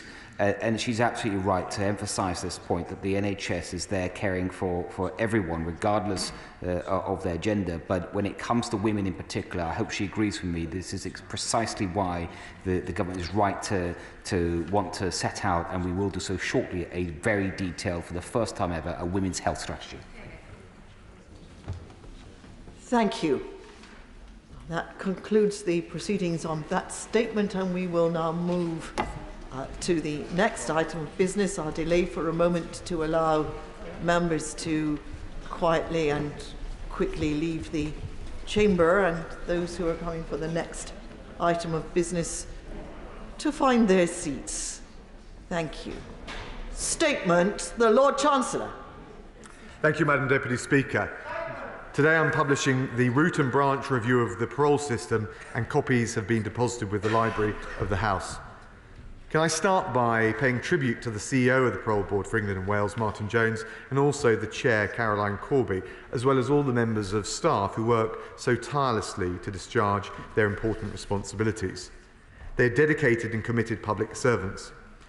Madam Deputy Speaker, with your forbearance, before I go on to address the detail of the statement, can I also just update the House on the recent news this morning, because in light of the Parole Board's direction to release Tracy Connolly, I should inform the House that, having carefully read the decision, I've decided to apply to the Parole Board to seek their reconsideration. More generally, Madam Deputy Speaker, the role of the Parole Board in deciding on the appropriateness of release from prison of criminal offenders, including many convicted of very serious, violent and sexual offences, is clearly of paramount importance to protecting the public, but also maintaining and sustaining public confidence in our justice system. It is the first duty of government to protect the public. In recent years, a number of decisions to release offenders who have committed heinous crimes has led to disquiet, concern and, regrettably, an erosion of public confidence. Take the case of John Warboys, who is serving a discretionary life sentence for rape and other sexual offences. The Parole Board's decision in January of 2018 to release him on licence caused deep concern amongst his victims and the wider public. It was subject to a successful legal challenge, after which the CPS successfully prosecuted Warboys for the attacks on 4 further women. There is also, of course, the case of Colin Pitchfork, and I know honourable members in this House on all sides have raised that case. Pitchfork was convicted of the rape and murder of Linda Mann and Dawn Ashworth. In 2021, the Parole Board decided to release Pitchfork and rejected the challenge to their decision by the then Justice Secretary, my right honourable friend, the member for South Swindon. I don't know whether he's in the chamber today. The understandable existing public anxiety was further compounded when Pitchfork was recalled to prison just 2 months after release for approaching women in breach of his licence conditions. Now, I wanted to make a broader point that in these kinds of cases, but also many others which do not attract the same level of media attention or public interest, the victims feel that their trauma, their raw fear, is neither recognised nor understood. Likewise, the public inevitably begin at least to feel and to question the reliability of the decision-making when serious offenders are recalled to prison for breaches of their licence or because they commit further offences on release. To give the House a sense of scale, in any one year, take 2020-2021, the Parole Board's annual report states that 27 offenders went on to be charged with a serious further offence following release, directed by the Parole Board panel. In the 2 years before that, there were 40 cases of serious further offences being charged in each of those respective years. Now, I think placed in context, it's fair to say that's only a fraction of all cases, but it is still over once a fortnight that an offender released goes on to commit a serious offence while subject to supervision. Now, at present, victims who wish to challenge a decision by the Parole Board to release a prisoner have got the option of asking the Justice Secretary to apply for that decision to be reconsidered. And it's an important innovation, and I have exercised it today in the harrowing case of baby P. There have been 39 interventions since that challenge mechanism was set up 2 years ago. And just to give honourable members a sense of how many succeed, 4 have led to a change in the release decision. Madam Deputy Speaker, following the review we have conducted and published today, I believe the case for reform is clear and made out. In arriving at this conclusion, it's also worth pausing to acknowledge the shift in the approach that the Parole Board has taken over time. The statutory test was established in 1991 and states, and I quote, "The Parole Board must not give a direction for release unless the Board is satisfied that it is no longer necessary for the protection of the public that the person should be confined." It's clear from this that the overriding test focuses on public protection. However, Madam Deputy Speaker, in the absence of further guidance from Parliament, the way the release test has been interpreted and applied over time has shifted, moving away from Parliament's original intention. In fact, as early as 1991, in the Bradley judgment, the High Court concluded that the role of the Board is to carry out, and again I quote, "a balancing exercise between the legitimate conflicting interests of both prisoner and public." So, to summarise, the statutory test has morphed over time from a strict public protection test to a balancing exercise between the responsibility of the state to protect the public on the one hand and the rights of the prisoner on the other. Now, whatever the rights and wrongs of this, Madam Deputy Speaker, it was palpably not the original intention of Parliament. I want to be very clear about this. I make no criticism of the courts. They've sought to apply a generic statutory test without more prescriptive guidance from this House, indeed from Parliament. Nor am I criticising members of the Parole Board, as I hope I've made clear. And I think it is worth also saying that, contrary to public perception, it will often be fiendishly difficult to come to a reliable assessment as to the risk of offenders many years after their original crimes.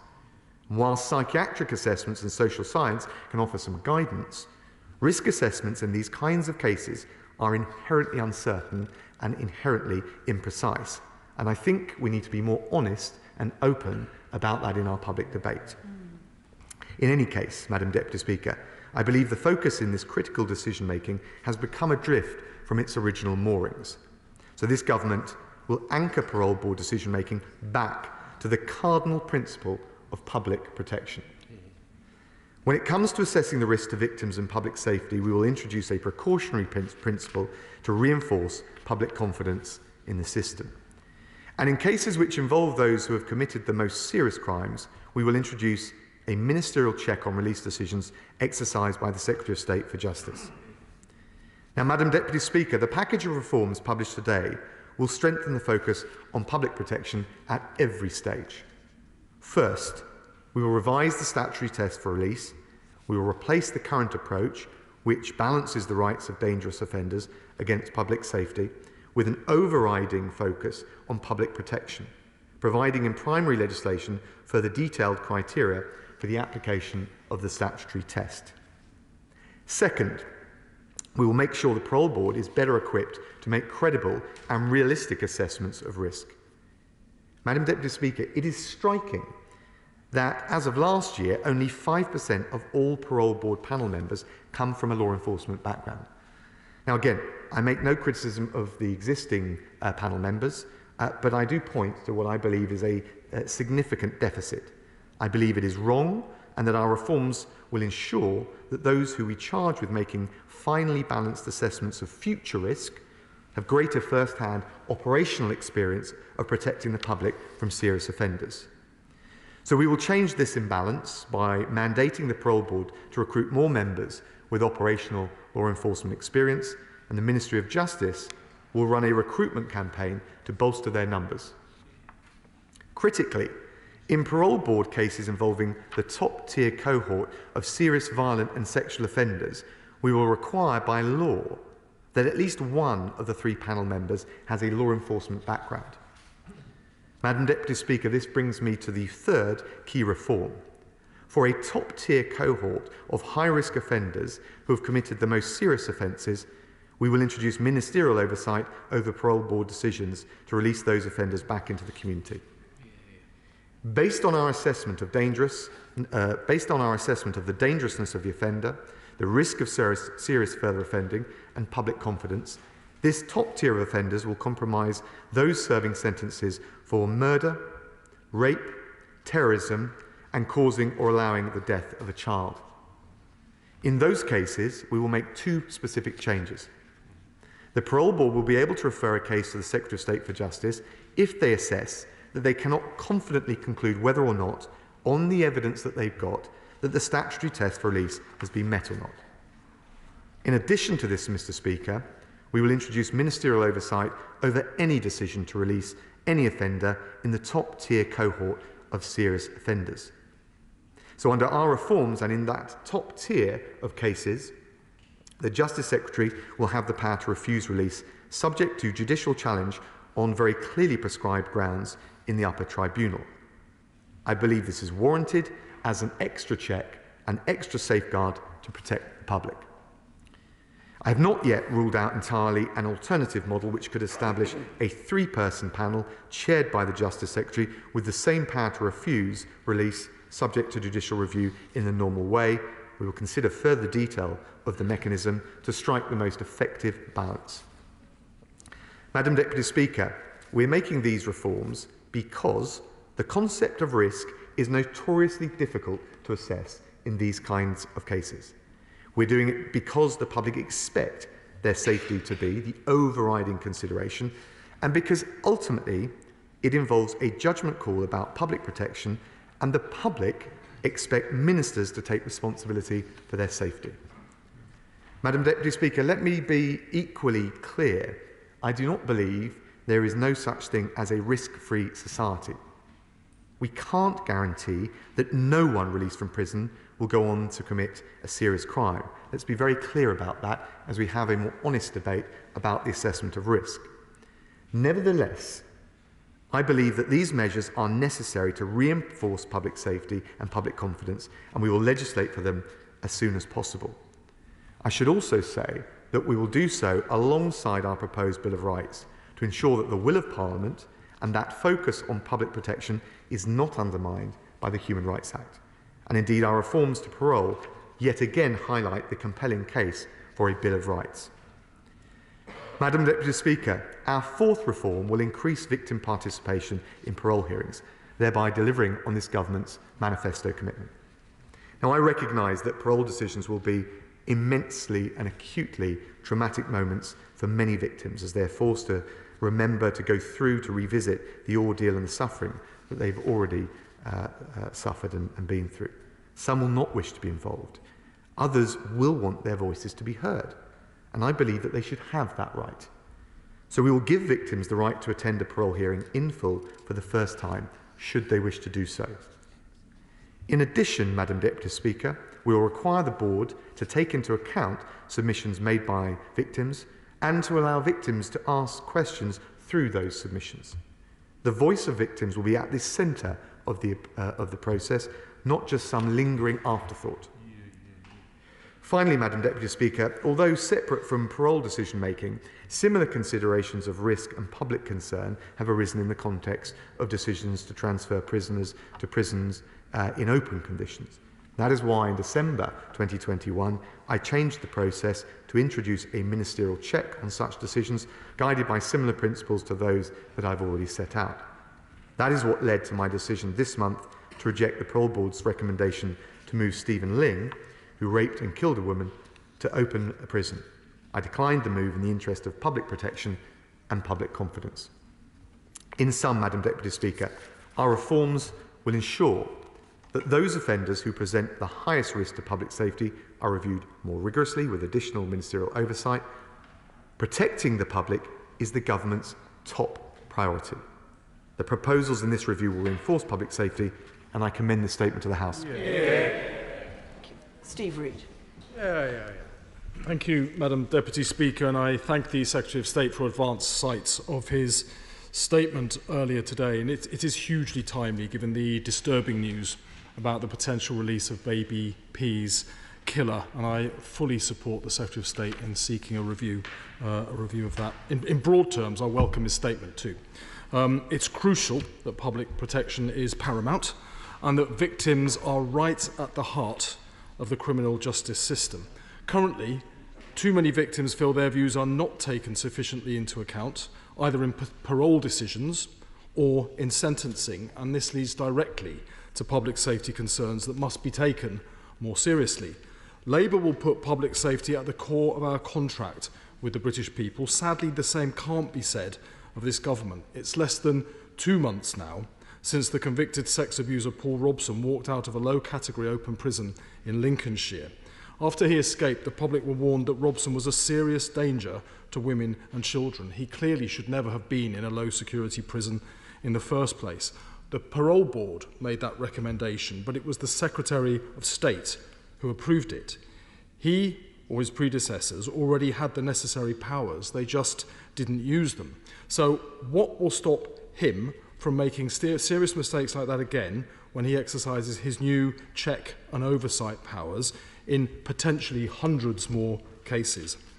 Labour wants victims to have a right to make a new personal statement saying how they would feel if the prisoner is released. We would like any assessment of the risk to the public to include the risk of re-traumatising their victim and prevent released prisoners from living near their victim if that's against the victim's wishes. So will the Secretary of State consider those additional proposals? The appalling decision to release the multiple rapist John Warboys was only stopped after the Centre for Women's Rights sued the government using rights established by the last Labour government.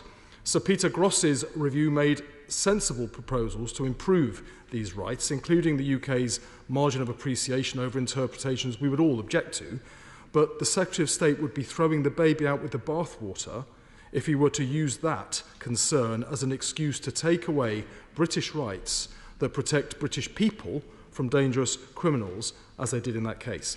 Too many victims of crime don't get a say over what happens to criminals because those criminals are never prosecuted in the first place. That's because this government has cut 21,000 police officers and still hasn't replaced them despite imposing the highest rates of personal taxation for 70 years. That's 21,000 people with law enforcement experience that his party sacked, who he might now approach to sit on parole boards, as he suggests. Now, he spoke about rape cases in his statement, but only 1.5% of reported rapes ever make it to court at all. Those that do now take over 1,000 days on average before the trial starts, the longest delays in British legal history. I wonder what message he thinks this sends about public safety and public protection. Under this government, prosecution rates for crimes including burglary, robbery, car crime and fraud are so low they have effectively been decriminalised. There are so few police left that victims are told to fill in a form online and hardly any of them ever hear anything again. It's no wonder that the government stands accused of going soft on these crimes. Does he recognise that letting criminals get away with crime damages public safety and erodes confidence in the justice system, something he's telling us this afternoon that he wants to strengthen? The Victims Commissioner has called on the government to establish a new victims' right to review. This would give victims the power to challenge decisions by the police and the Crown Prosecution Service not to prosecute or to drop prosecutions. The Secretary of State didn't mention that in his statement today, so I wonder, could he tell us whether he intends to introduce proposals along those lines in future? Public protection requires victims to be active participants throughout the criminal justice process, including in parole decisions. Their insights strengthen public safety and strengthen public confidence in the system. Today's statement is a step forwards, and it recognises some of the government's mistakes, but it's a step that could have been bigger. Secretary of State. Thank you, Madam Deputy Speaker. Can I just start by thanking the Honourable Gentleman for his support for the decision taken today in the Tracy Connolly case, and also I think he has wholesale backed the reforms that I set out in my statement, and I think that is important, and I want to welcome what I hope will therefore be cross-party support when we come to legislate for it. He can't support the aims and then not will the means, and I hope that becomes clear as we take the proposals through the House. Can I also say, he asked about absconds, and of course that is an issue of significant concern. I should say to him that in the period between 2009-2010 and today, the level of absconds from prisons has fallen to a third of the level it was under the last Labour government. He might want to think a little bit about that before he makes assertions that are unfounded. He also asked, though, in fairness, about the Shane Farrington case. He absconded on the 24th of March, but was arrested on the 26th of March. He is ineligible for a return to open conditions for 2 years. He made the point about it being something we were empowered to do. Actually took place in October, and I changed the rules in December, as I've made clear to the House. Can I welcome what he said about the role of victims? I think we are making important changes today. I welcome his support for it. I would just gently point out that even before the spending review, the level of victims funding is 3 times the level than it was under the last Labour government. So again, he talks about victims. Our record is infinitely better, but we are restless to do far more. More generally, Madam Deputy Speaker, of course, the history of the matter of the reform we're undertaking today is something that took place under their watch, because it was in 2008 that Labour gave up the power to block the release of prisoners sentenced to more than 15 years, and then legislated to make those changes, which were forced on the government, in fairness, by the Human Rights Act, but they legislated to make those changes permanent. As a result, it was then that the number of those recalled on life licence skyrocketed by almost 7-fold. So I think the Honourable Gentleman should have a little bit more humility about where this problem came from. And he criticised our approach to the Bill of Rights, but it is clear that we cannot pursue these reforms and reverse the challenges that were made under the Human Rights Act without our Bill of Rights. So again, The question for the Labour Party is going to be, do they just will the ends, or are they willing to back the means? Madam Deputy Speaker, last month I picked up a copy of my Daily Mirror, as I do, and was reading through it, and I read that the Honourable Gentleman said that under the last Labour leader, the Right Honourable Gentleman for Islington North, Labour cared, or appeared to care, more about criminals than victims. And I think that is a measure of greater humility, but I think the Honourable Gentleman should take a bit of responsibility for his record, because he and the Shadow Cabinet voted against extra funding for more police officers. They voted against the tougher sentences. They voted against the tougher sentences in the Police Court Sentencing and Crime Bill for dangerous offenders. They voted against that. That's the kind of thing that would protect victims and protect the public. I am glad that he is, at least on this issue, showing that he is willing to support measures that will stand up for victims and will protect the public. But the proof of the pudding will be where they vote when all of these measures come before the House. Dr. Julian Lewis. Madam Deputy Speaker, this is an excellent statement, and my right honourable friend is clearly revelling in an area where he has a great deal of expertise. One aspect that I didn't hear mention of was the concept of punishment. Some offences, and particularly the sort we're dealing with here, are absolutely heinous, and it baffles the public as to why, for example, someone who led a home invasion in the New Forest, which resulted in the burning alive of an entire family, but not until after the woman had been repeatedly raped, should be considered for release at the end of what is admittedly a long sentence. Most people would feel that people forfeit their right to liberty when they commit offences of that gravity. Where does punishment fit into all this? Can I thank my honourable friend? I totally understand the point he makes. Now, in truth, parole is about risk, and rightly, I think, about public protection, because either the tariff or the overall sentence should deal with the element of punishment rather than parole. So I think he makes an important point. He will know that whether it was Harper's Law, Tony's Law, or the wider reforms to sentencing we made in the PCSC bill, we have strengthened sentencing in the teeth of opposition from the honourable members opposite. But I think, in fairness, I do need to draw a distinction for these reforms, that they're really about public protection. I think the amorphous concept of risk in these cases, but that itself, I believe, also goes to the issue of public confidence, which, in relation to the tariff and the punishment element, he mentions. So I think they're both important, but with parole, we are focusing on risk. And I say that because I want to be very clear. We're not adding another sentence on top of a sentence. The question is, from the point at which an offender becomes eligible for parole, do they satisfy the statutory criteria? Is it safe to release them? Or do they present an ongoing risk to public protection? That is the core focus of our reforms today. But I heed the my honourable friend's wider point. Steve McCabe. Thank you. Can I thank the Secretary of State for his statement and say I welcome the broad thrust of his recommendations. I noticed that the second reform deals with the question of assessing risk, and the Secretary of State's proposal is to employ more people with a law and order background, which I'm quite happy to accept.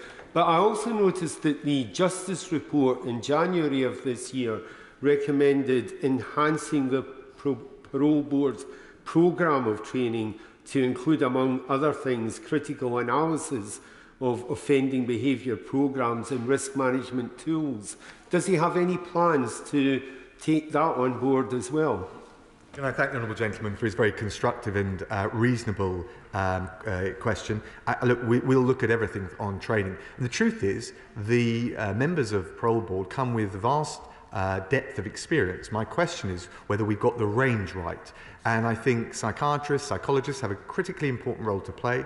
Judges and lawyers inform the process. But if we're saying that our overriding focus is public protection, and we've got finely balanced questions of risk in relation to people who have committed the so-called index offence many years before, I would have thought, particularly for that top-tier case, the public want to know that, for example, the grizzled police officer that has seen these cases before, that knows the pattern of behaviour, is also there, perhaps to provide that element or that dimension of critical thinking. So I think he's right about what he says about critical thinking. We need to make sure that the parole board panels, particularly on those serious high top-tier cohort, have that broad diversity of experience so that we can take a precautionary approach and protect the public.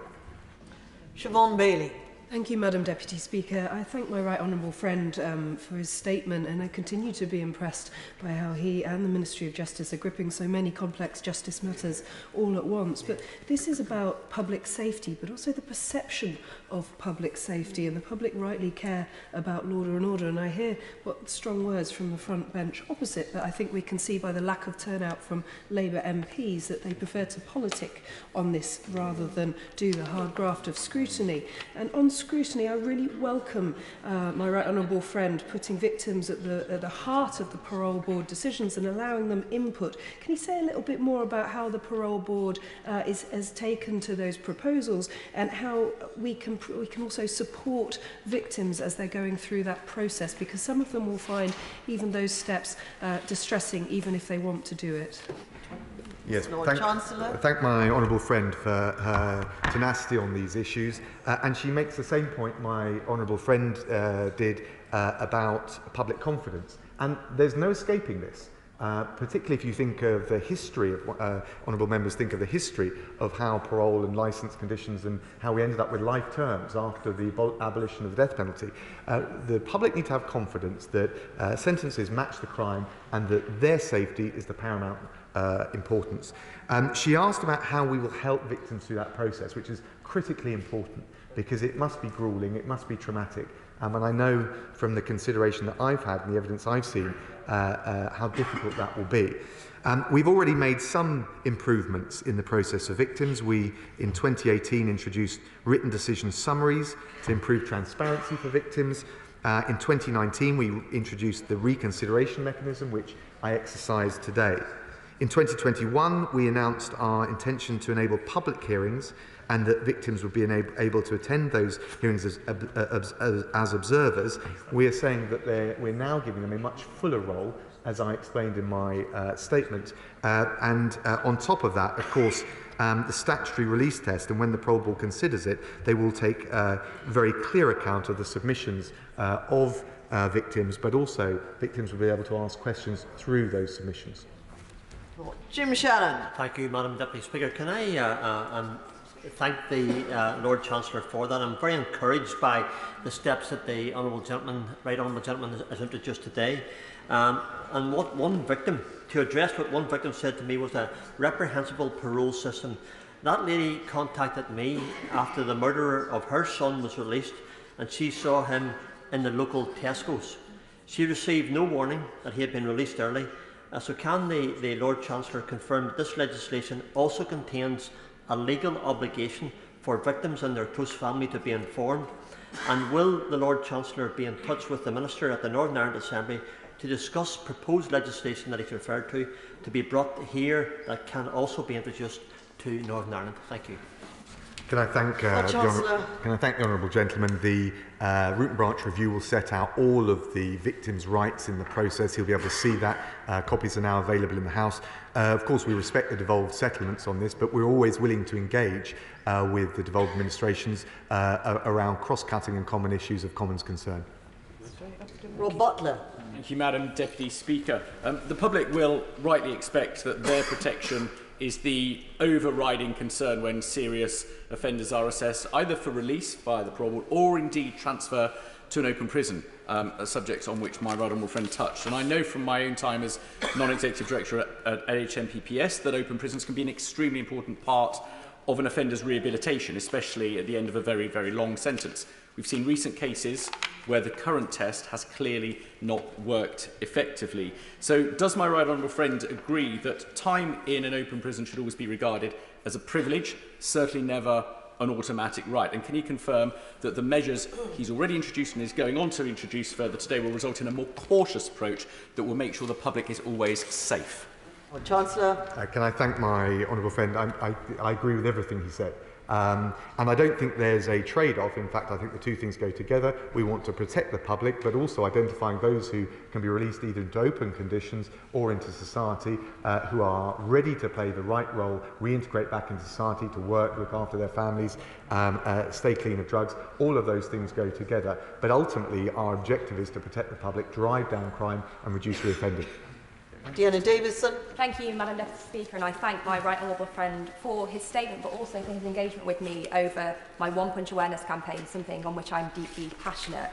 And in that campaign, victim support is something that's at the very heart of it, because as we all know, the victims of crime and their families don't stop suffering the moment the crime stops being committed. They can suffer for months, years, and even the lifetime that follows. And that's why the victims of crime need to be at the very heart of our criminal justice system, to ensure they receive the support, protection and the reassurance they need. So can my right honourable friend confirm that these proposals will improve victim support and public protection, particularly for victims of the most serious crimes?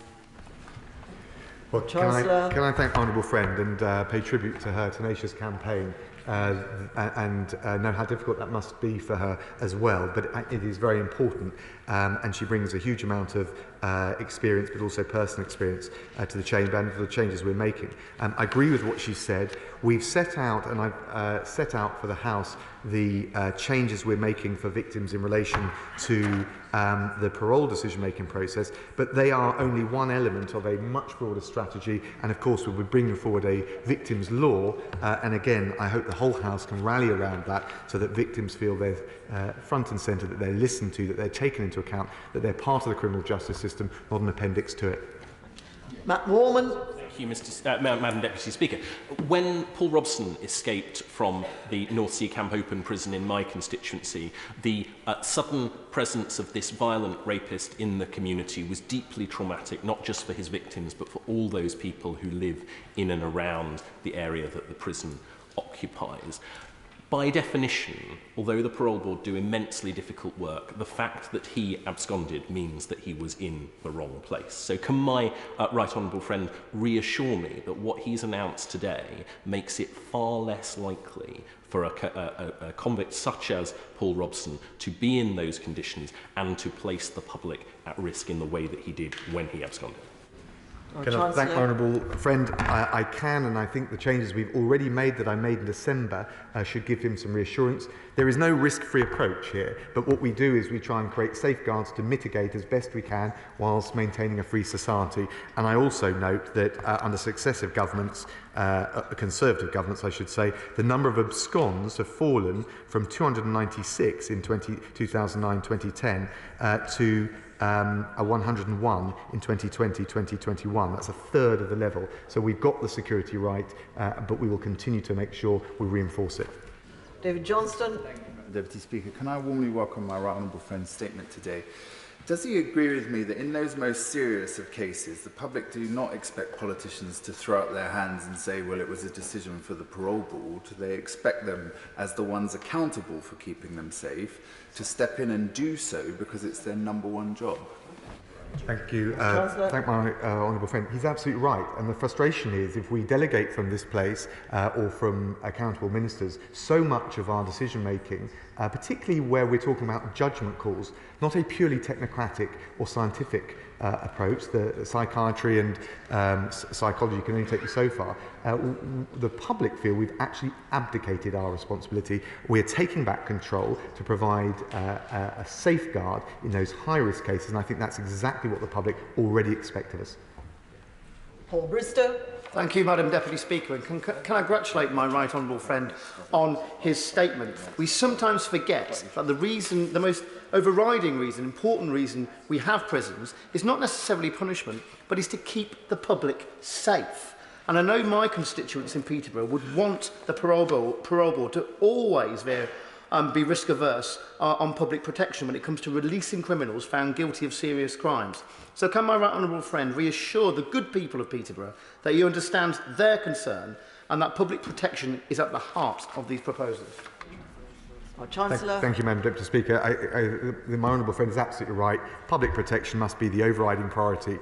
I would also say that I think it's important that open conditions, release on licence, and the credibility of those measures are sustained as well, because the rehabilitative work that we do, the encouraging offenders into work and getting off drugs, is critically important to reducing reoffending and also protecting the public. But that won't happen. The credibility will be eroded if we don't make sure we've got the safeguards right. Andy Carter. Thank you very much, Madam Deputy Speaker. And can I welcome the Lord Chancellor's statement? Last week, 2 prisoners absconded from Thorncross prison in my constituency. It brings to the total 5 so far in the first 3 months of this year. Shane Farrington, as the Lord Chancellor has already mentioned, was one of those who absconded. He was sentenced for killing another prisoner and escaping from custody in 2018. Understandably, people living in Appleton Thorn in my constituency are asking, what was he doing in an open prison in Warrington? So can the Lord Chancellor confirm that the changes being announced today will prioritise the safety of people living close to open prisons? And can he assure me that the government's priority is to cut the number of absconds from open prison like the one in Warrington South? Order. Just before the Lord Chancellor answers that question, I appreciate the Honourable Gentleman waiting a long time to ask his question. He made a preamble and he asked 2 questions. That's not what this is about. Each person has a chance to ask 1 question. We don't need a preamble. The preamble comes from the Minister who is making the statement. We don't need all of that stated over and over again, and I'm making this point now before we come to the next statement, which I appreciate is going to be controversial. We will have short questions and as short as possible answers. I appreciate that the Minister has to give a full answer, but we don't need a preamble. It's not a statement, it's not a speech, it's a question. Lord Chancellor. Thank you, Madam Deputy Speaker. I heed your advice as always. We've already cut the number of absconds by 1/3. Of course, the measures that I've already introduced, not even announced today, introduced in December, will further allow an extra safeguard, which I hope will give his constituents reassurance. I thank the Lord Chancellor for his thorough answers. And we will now move on to the next statement. I will pause to allow people to leave the chamber and to come into the chamber. And I will also remind honourable members that after this item of business, we have 6 hours of very important consideration of Lord's amendments, and that will take us well into the evening. Statement, Secretary of State for Transport. Madam Deputy Speaker, last week I stood at this dispatch box to address the House of the shameful sacking of 800 seafarers by P&O ferries. No British workers should be treated in this way, devoid of dignity and respect, and our maritime workers, who with great dedication and sacrifice supported this country during the pandemic, deserve far better than to be dismissed via a pre-recorded Zoom in favour of cheaper overseas labour. In response, we urge P&O ferries to reconsider. These calls have fallen on deaf ears. Instead, the Chief Executive, Peter Hebblethwaite, in front of Parliament no less, set out how he deliberately broke the law, and in an act of breathtaking indifference, suggested he would do the same thing again. Madam Deputy Speaker, P&O ferries' failure to see reason, to recognise the public anger and to do the right thing by their staff has left the government with no choice. I am today announcing a package of 9 measures that will force them to fundamentally rethink their decision. This will send a clear message to the maritime industry who will not allow this to happen again.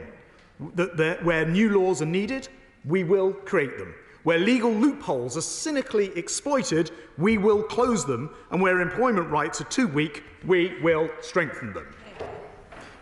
Madam Deputy Speaker, let me start with enforcement action we're taking.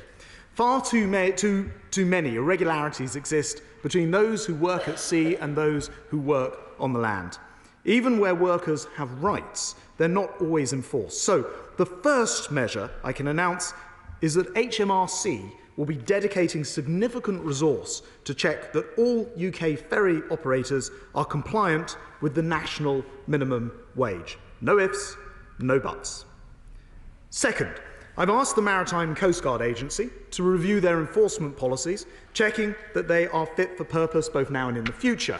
The House will recall that the MCA is already, at my request, carrying out inspections of P&O ferries. And so far, 2 ships, the European Causeway and the Pride of Kent, have been detained after failing safety inspections. Madam Deputy Speaker, I will not compromise the safety of any vessel, and P&O will not be able to rush new crews through training and expect those ships to sail. This work is ongoing.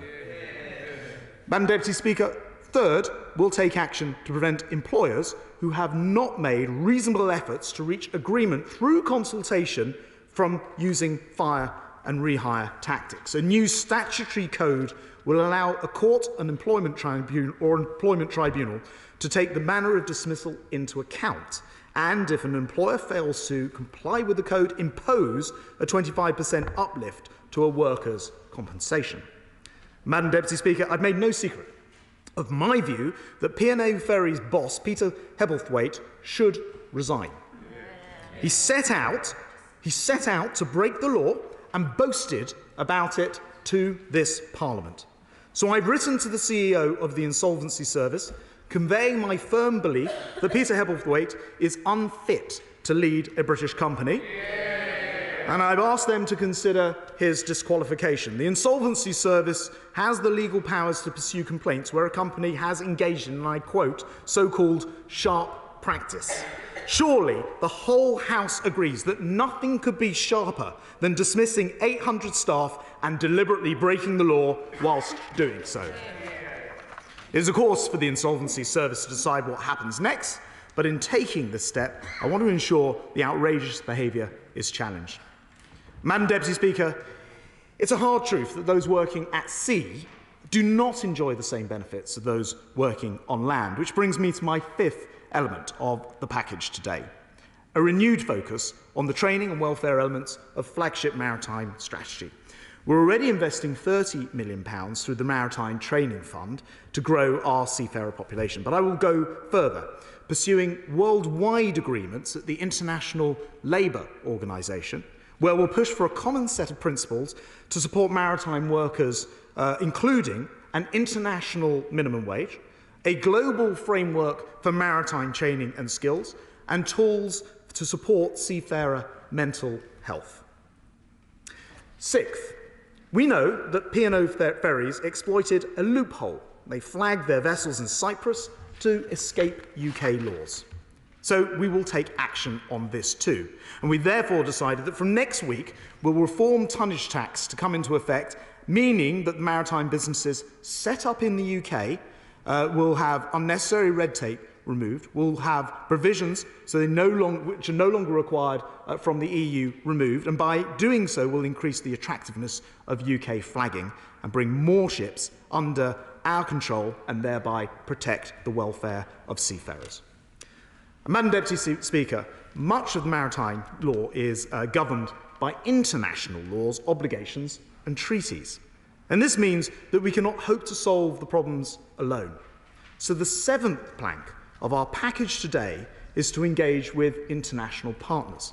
Now, this week I've already contacted my counterparts in France, Denmark, the Netherlands, Ireland and Germany to discuss how maritime workers on direct routes between our countries should receive a minimum wage. I'm delighted to say the response has already been very, very positive, particularly with my French counterpart, the Minister for Transport. So we'll now work quickly with these counterparts to explore the creation of minimum wage corridors between our nations. As we ask, we'll also be asking unions and operators to agree common levels of seafarer protection on these routes as well.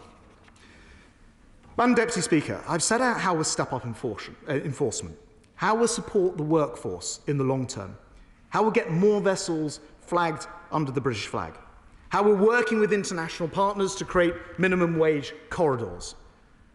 But I know that this House is expecting legislative changes too. Now, we had originally come to the Chamber and expected to say today that we'd announce changes under the national minimum wage, But, Madam Deputy Speaker, after seeking expert maritime legal advice, it's become clear that this just would not be possible. The issue is this: maritime law is governed by international conventions that would too easily have been overridden by domestic laws, by domestic changes, would too easily overwrite them. So, Madam Deputy Speaker, I will not let that stop us.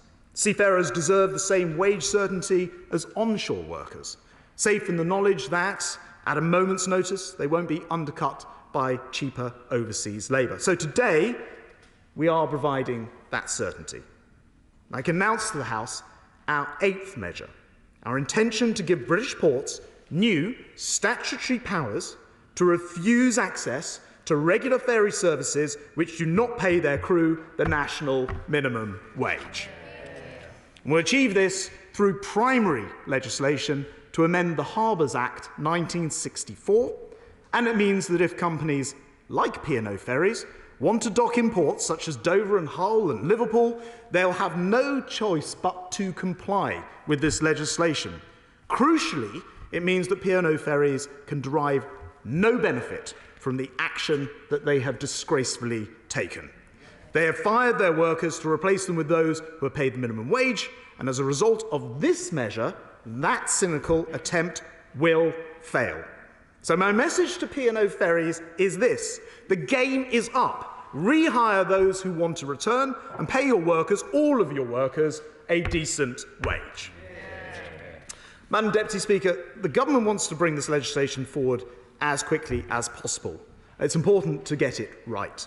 We're legally bound to consult with the sector on any changes. And unlike P&O, we take that consultation seriously. So legislative changes will not be possible overnight, but to that end, I can announce the 9th and final measure we'll be taking. Today, I'll be writing to all ports in the UK, explaining our intention to bring legislation as quickly as possible, but in the meantime, instructing them not to wait. Now, I want to see British ports refusing access to ferry companies who don't pay a fair wage as soon as practicable. And this will have the full backing of the government, and I've instructed the Maritime Coast Guard Agency to get behind this action too, and they've indicated that they will. So, Madam Deputy Speaker, this issue has united the whole House, indeed the whole country, in anger at those responsible and in sympathy for those affected. Now, we're proudly pro-business government, but we will never support those that treat workers with the callousness and disrespect that we've seen. British workers aren't expendable. They're the backbone of this country. And this robust package of measures announced today will give our maritime workers the rights they deserve whilst destroying the supposed gains P&O Ferries hoped to obtain.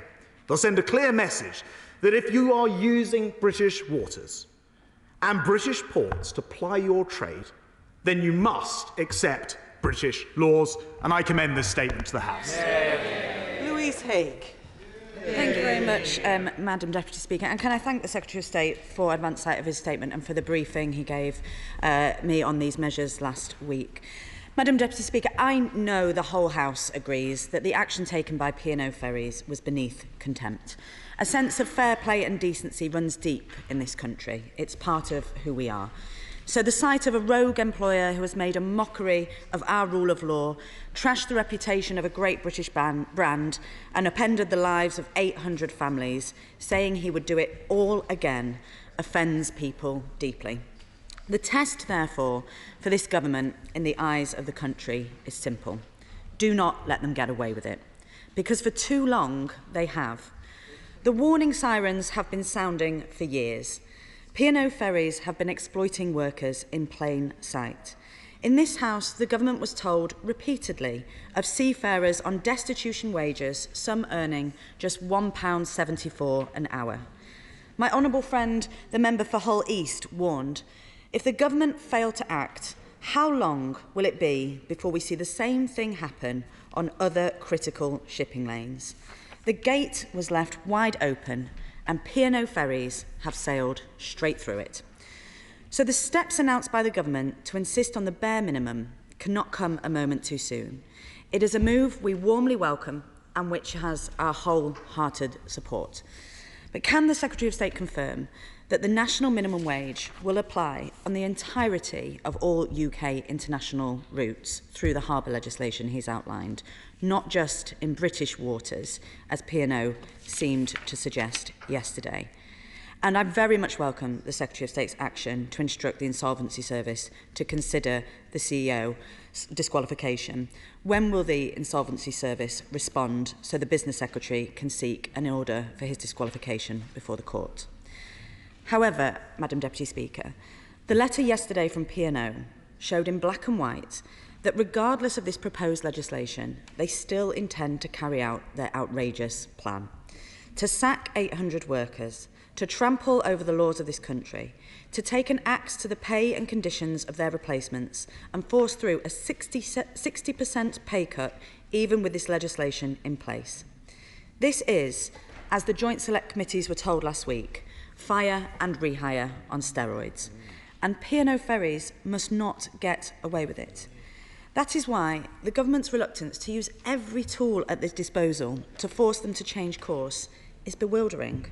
No prosecution has been taken, despite the Prime Minister's announcement last week, and the deadline to act to protect these workers is tomorrow. And the Chancellor confirmed yesterday to my honourable friend for Hull West that the review into the relationship with DP World has already concluded. They will keep every single taxpayer-funded contract. So even with these very welcome steps today, the government still risks giving the green light to P&O and other exploitative employers. So will the Secretary of State now guarantee he will prosecute, disqualify the directors and suspend their lucrative contracts? And if P&O continue to proceed with this unlawful action and risk safety, isn't it time to suspend their licence to operate? Will he introduce powers to allow the government to step in and stop any such illegal behaviour in the future and force employers back to the negotiating table? And will he amend the Trade Union Act so employees can seek unlimited punitive damages against such unlawful action in the future? Madam Deputy Speaker, P&O ferries have written the blueprint for bad business the world over.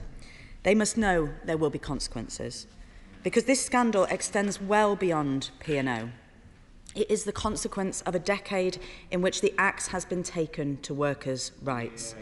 The balance tipped far away from working people. Fire and rehire has become commonplace, and millions of people are thinking, will I be next? The measures announced today by the Business Minister, I'm afraid, shows the government still doesn't get it. It may mean extra compensation, but only after going through a tribunal process that is beset with delays and backlogs, and this is a price bad bosses have already shown they are prepared to pay. So if ministers mean what they say, if this is truly going to be a line in the sand, they will bring forward an emergency employment bill straight after recess. No more half measures, no more excuses, ban, fire and rehire for good. They will guarantee that not a penny of public money is handed out to companies that disregard workers' rights. And they will work with RMT and Nautilus to pursue a binding agreement on pay and conditions to end the race to the bottom that P&O are determined to lead. Madam Deputy Speaker, we will work constructively with the government on the measures announced today.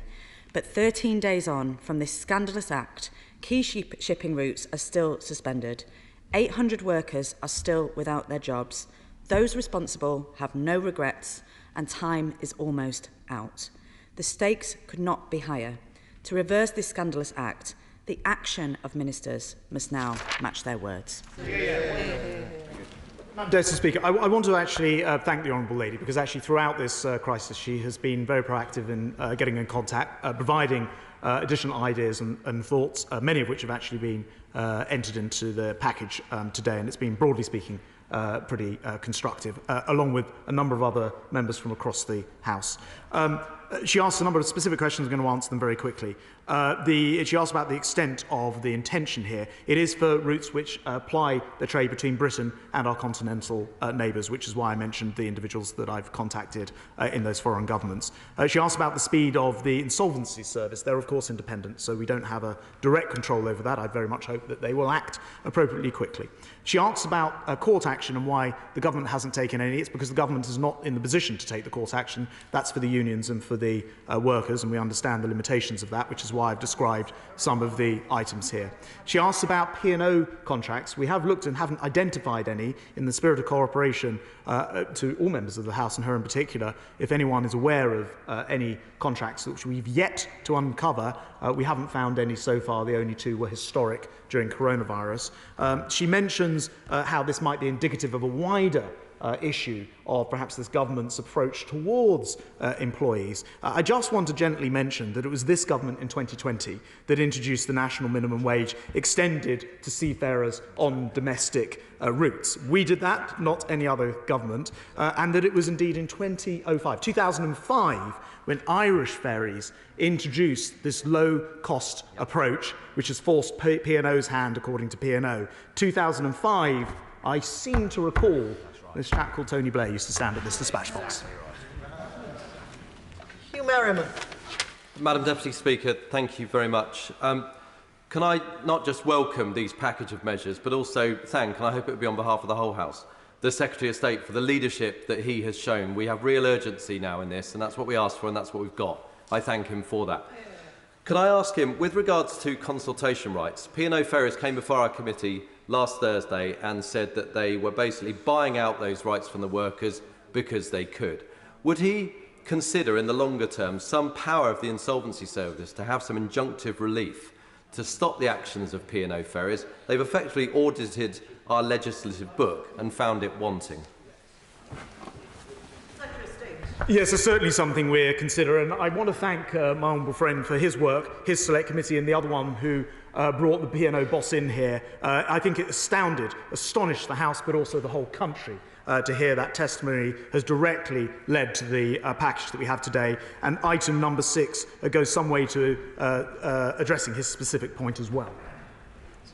Gavin Newlands. Thank you very much, Madam Deputy Speaker. Can I also thank the Secretary of State for advance sight of his statement, and can I genuinely welcome the action that he has outlined today. The strength of his words must, however, be followed by the strength and urgency of his actions. There are areas where I hope he can be persuaded to go further, but I am pleased that those who perpetrated these shameful actions against penal workers are being held to account and shown the consequences of their law-breaking. And as I've said to a few people in this House, the delay to national minimum wage measures due to international maritime labour laws was something I feared may happen.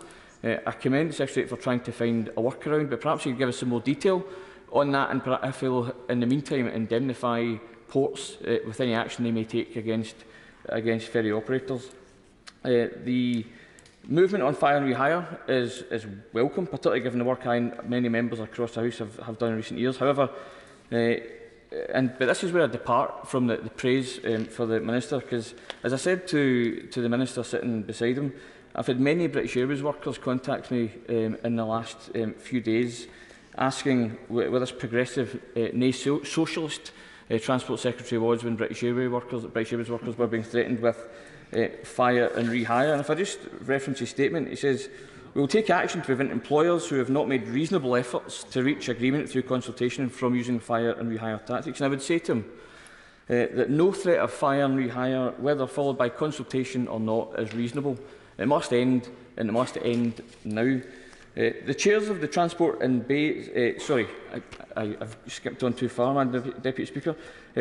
Where I am disappointed is that in the tools available to tribunals and courts to enforce the new code, a 25% uplift in compensation is, as P&O have demonstrated, merely a cost to be factored in for unscrupulous employers with deep pockets, and doesn't hit employers who simply don't pay their tribunal-mandated compensation. So can we instead see real teeth for this measure to allow tribunals to deploy the full range of outcomes towards employers, including recommending reinstatement where that's possible? That would be a major deterrent to others considering fire and rehire. The chairs of the Transport and Base Select Committees wrote jointly to the Secretary earlier this week. Amongst other things, they called for the prosecution of P&O, the removal of its licence to operate in the UK and a review into DP World's involvement in the Freeports project. We've heard, sadly, that the DP World review has been complete, but what consideration is he giving to the remaining conclusions of the chairs? And finally, Madam Deputy Speaker, I welcome the beefed-up role for the Maritime and Coast Guard Agency in enforcing some of these new measures. However, the last financial year saw the MCA receive a real terms cut in central government funding. So will he make extra funds available to the MCA so that what he's announced today can actually happens on the ground, rather than being great in principle but undeliverable in practice? Briefly, Madam Deputy Speaker, I thank the honourable gentleman. I did mention that I'd be working with the International Labour Organisation. I'll also be working with the International Maritime Organisation, who are headquartered globally, of course, in London, on making this a global move. I want to refer him to why some of what he said wouldn't apply, because once we've changed the Harbours Act 1964, it would outlaw the ability of needing to end up going to a tribunal and the 25% uplift and the rest of it. I think I'll leave it there for brevity. Natalie Elphick. Thank you, Madam Deputy Speaker. I warmly welcome the strong package of measures announced today. Does my right honourable friend agree with me that the behaviour of the directors of P&O is disgraceful and they must be held to account, that the Dover-Calais route must be operated to the highest safety standards, decent pay and conditions and on a level playing field? And will he continue to work with me, as he has done since this disgraceful act occurred, to do everything possible to support the Dover-Calais Sea Corridor and the Dover community? Yeah.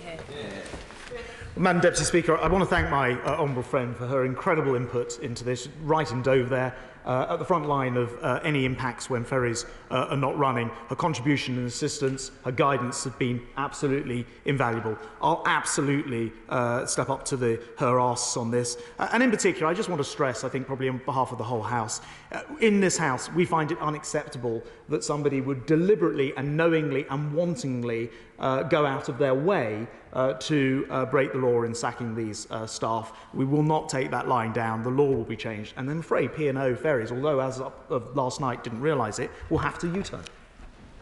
Bradshaw, I'm so sorry. Don't worry, Madam Deputy, it's a common and embarrassing mistake for the other one.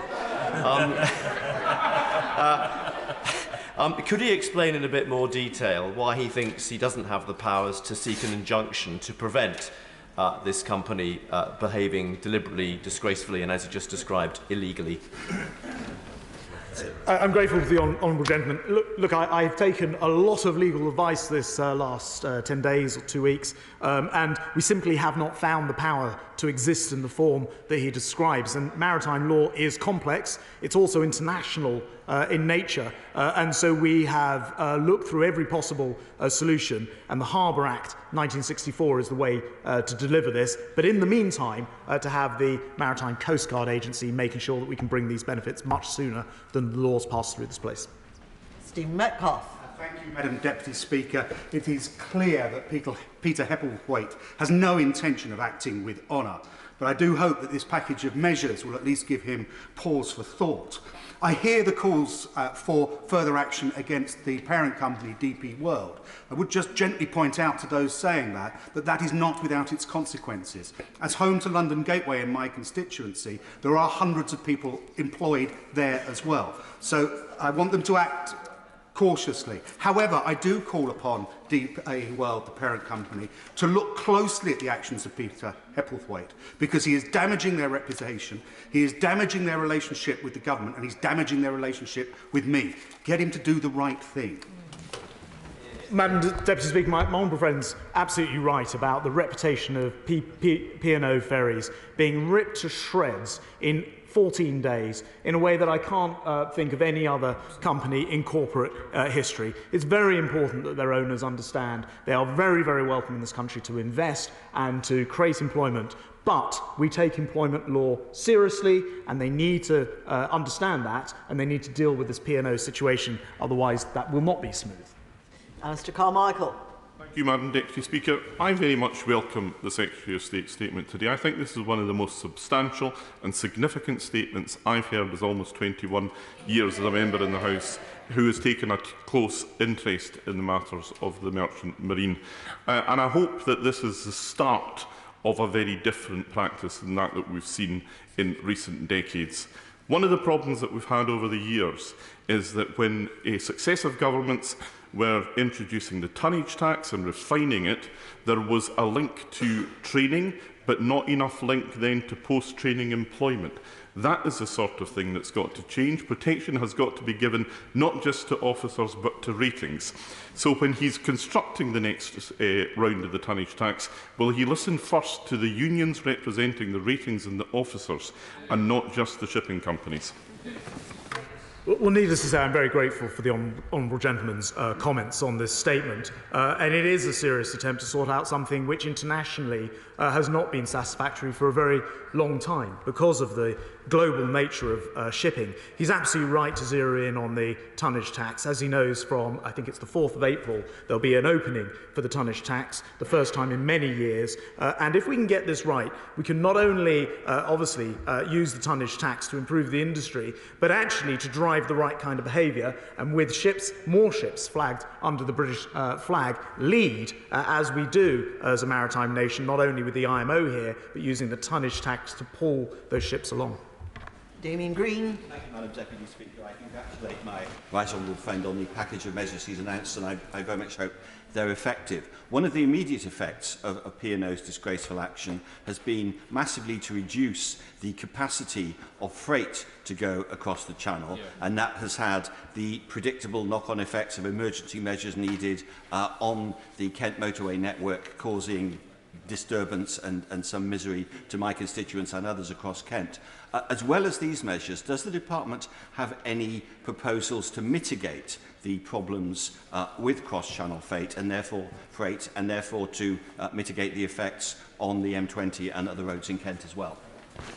I want to apologise to my right honourable gentleman and to other Kent MPs because I appreciate that this situation by P&O has caused considerable disruption. We've put the movable barrier out in place. I spoke to the lead of the Kent Resilience Forum yesterday, and they've been reporting to me on its level of usage, because I don't just want it to be there for no reason. It is being regularly used. It is actually a sort of a benefit that we've got from having put in that movable barrier, that it no longer takes weeks to deploy and take away. I'm very cognizant of the disturbance this creates for honourable members in the Kent area, and I will ensure that we meet regularly with him and other members to provide updates on what we expect to happen next.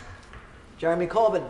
Thank you, Madam Deputy Speaker. I welcome the statement made by the Minister today, and in particular his reference to international seafarers. I recognise he used the word minimum wage conditions on ferries, but he then went on to talk about international seafarers who often face disgraceful, almost slave-like conditions of work on international transport. So will he commit to work with the International Transport Federation of Transport Trade Unions as well as the ILO on trying to get rid of this scandal on a global scale, which obviously Britain can only play one part in, but can be a very big influence on changing the whole mood internationally on this?